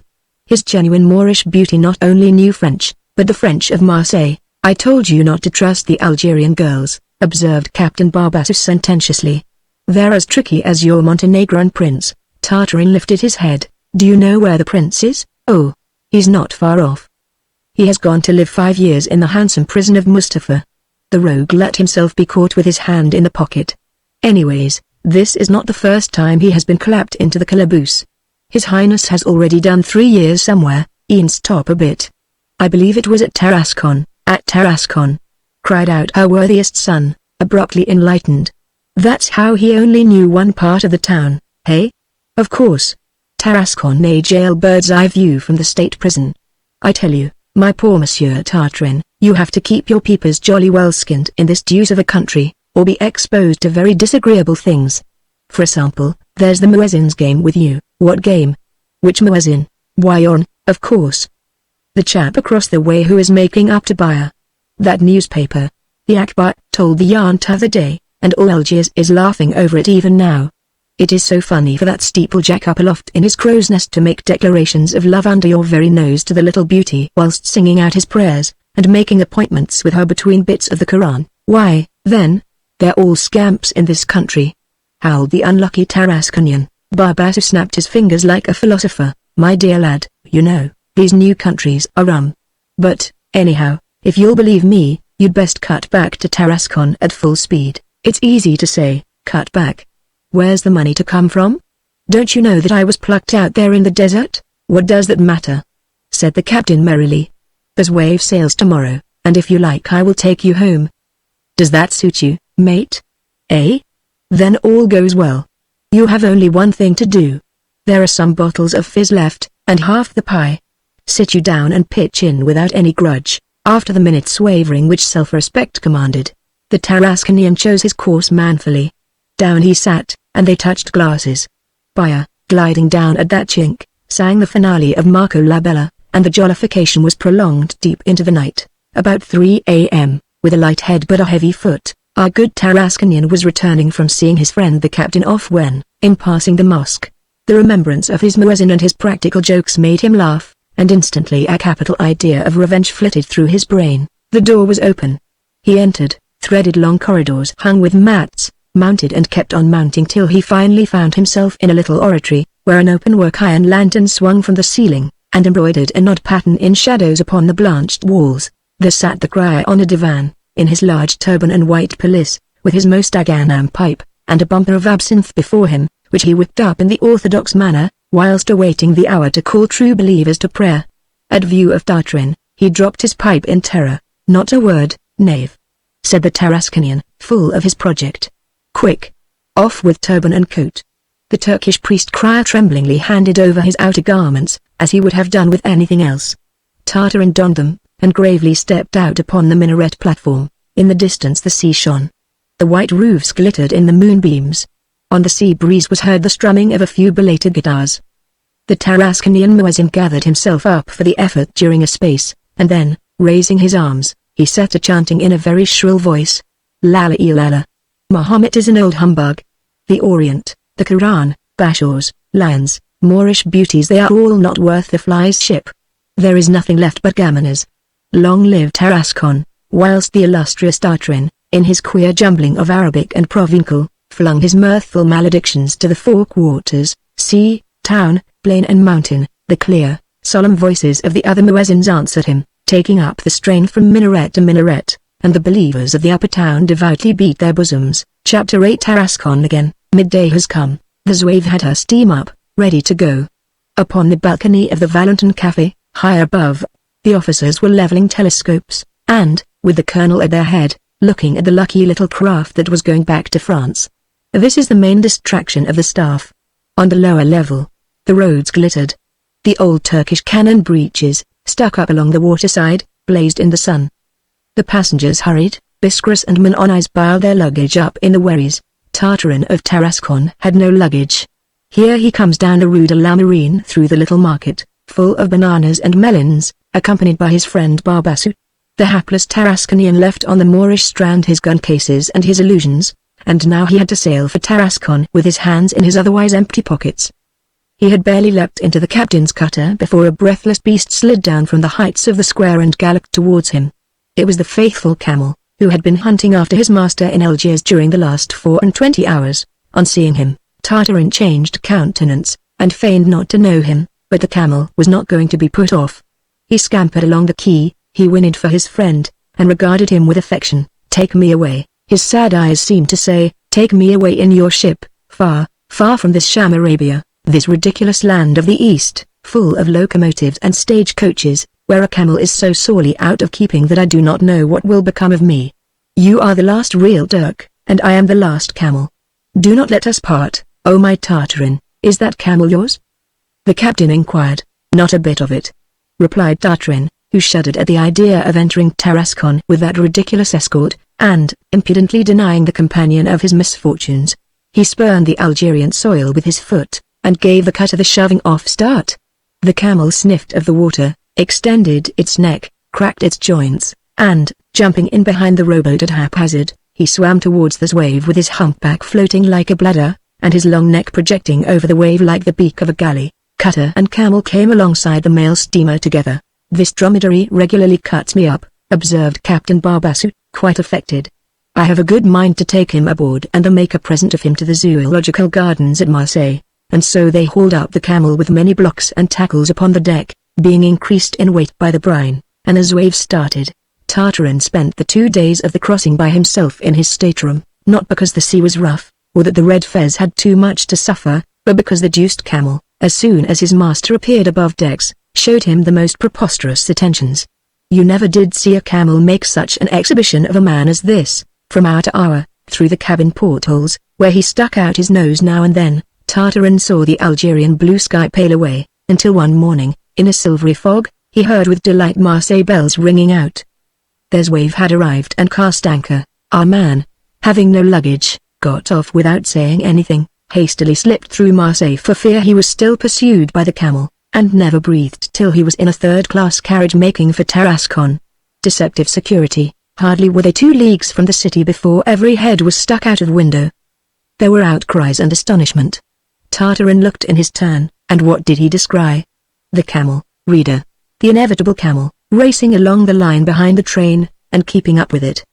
The dismayed Tartarin drew back and shut his eyes. After this disastrous expedition of his he had reckoned on slipping into his house incognito. But the presence of this burdensome quadruped rendered the thing impossible. What kind of a triumphal entry would he make? Good heavens! Not a sou, not a lion, nothing to show for it save a camel. Tarascon. Tarascon. He was obliged to get down. Oh amazement! Scarce had the hero's red fez popped out of the doorway before a loud shout of Tartarin forever. made the glazed roof of the railway station tremble. Long life to Tartarin, the lion slayer! And out burst the windings of horns and the choruses of the local musical societies. Tartarin felt death had come. He believed in a hoax. But, no. All Tarascon was there, waving their hats, all of the same way of thinking. Behold the brave Commandant Bravida, Costicalda the armorer, the chief judge, the chemist, and the whole noble corps of cap-poppers, who pressed around their leader, and carried him in triumph out through the passages. Singular effects of the mirage! Exclamation marked the hide of the blind lion sent to Bravida was the cause of all this riot. With that humble fur exhibited in the club room, the Tarasconians, and, at the back of them, the whole south of France, had grown exalted. The Semaphore newspaper had spoken of it. A drama had been invented. It was not merely a solitary lion which Tartarin had slain, but 10, nay, 20 poo. A herd of lions had been made marmalade of. Hence, on disembarking at Marseille, Tartarin was already celebrated without being aware of it, and an enthusiastic telegram had gone on before him by 2 hours to his native place. But what capped the climax of the popular gladness was to see a fancifully shaped animal, covered with foam and dust, appear behind the hero, and stumble down the station stairs. Tarascon for an instant believed that its dragon was come again. Tartarin set his fellow citizens at ease. "This is my camel," he said, already feeling the influence of the splendid son of Tarascon, which makes people tell bouncers unwittingly. He added, as he fondled the camel's hump, "It is a noble beast. It saw me kill all my lions," whereupon he familiarly took the arm of the commandant, who was red with pleasure, and followed by his camel, surrounded by the cap hunters, acclaimed by all the population, he placidly proceeded towards the Baobab villa, and, on the march, thus commenced the account of his mighty hunting. Once upon an evening, you are to imagine that, out in the depths of the Sahara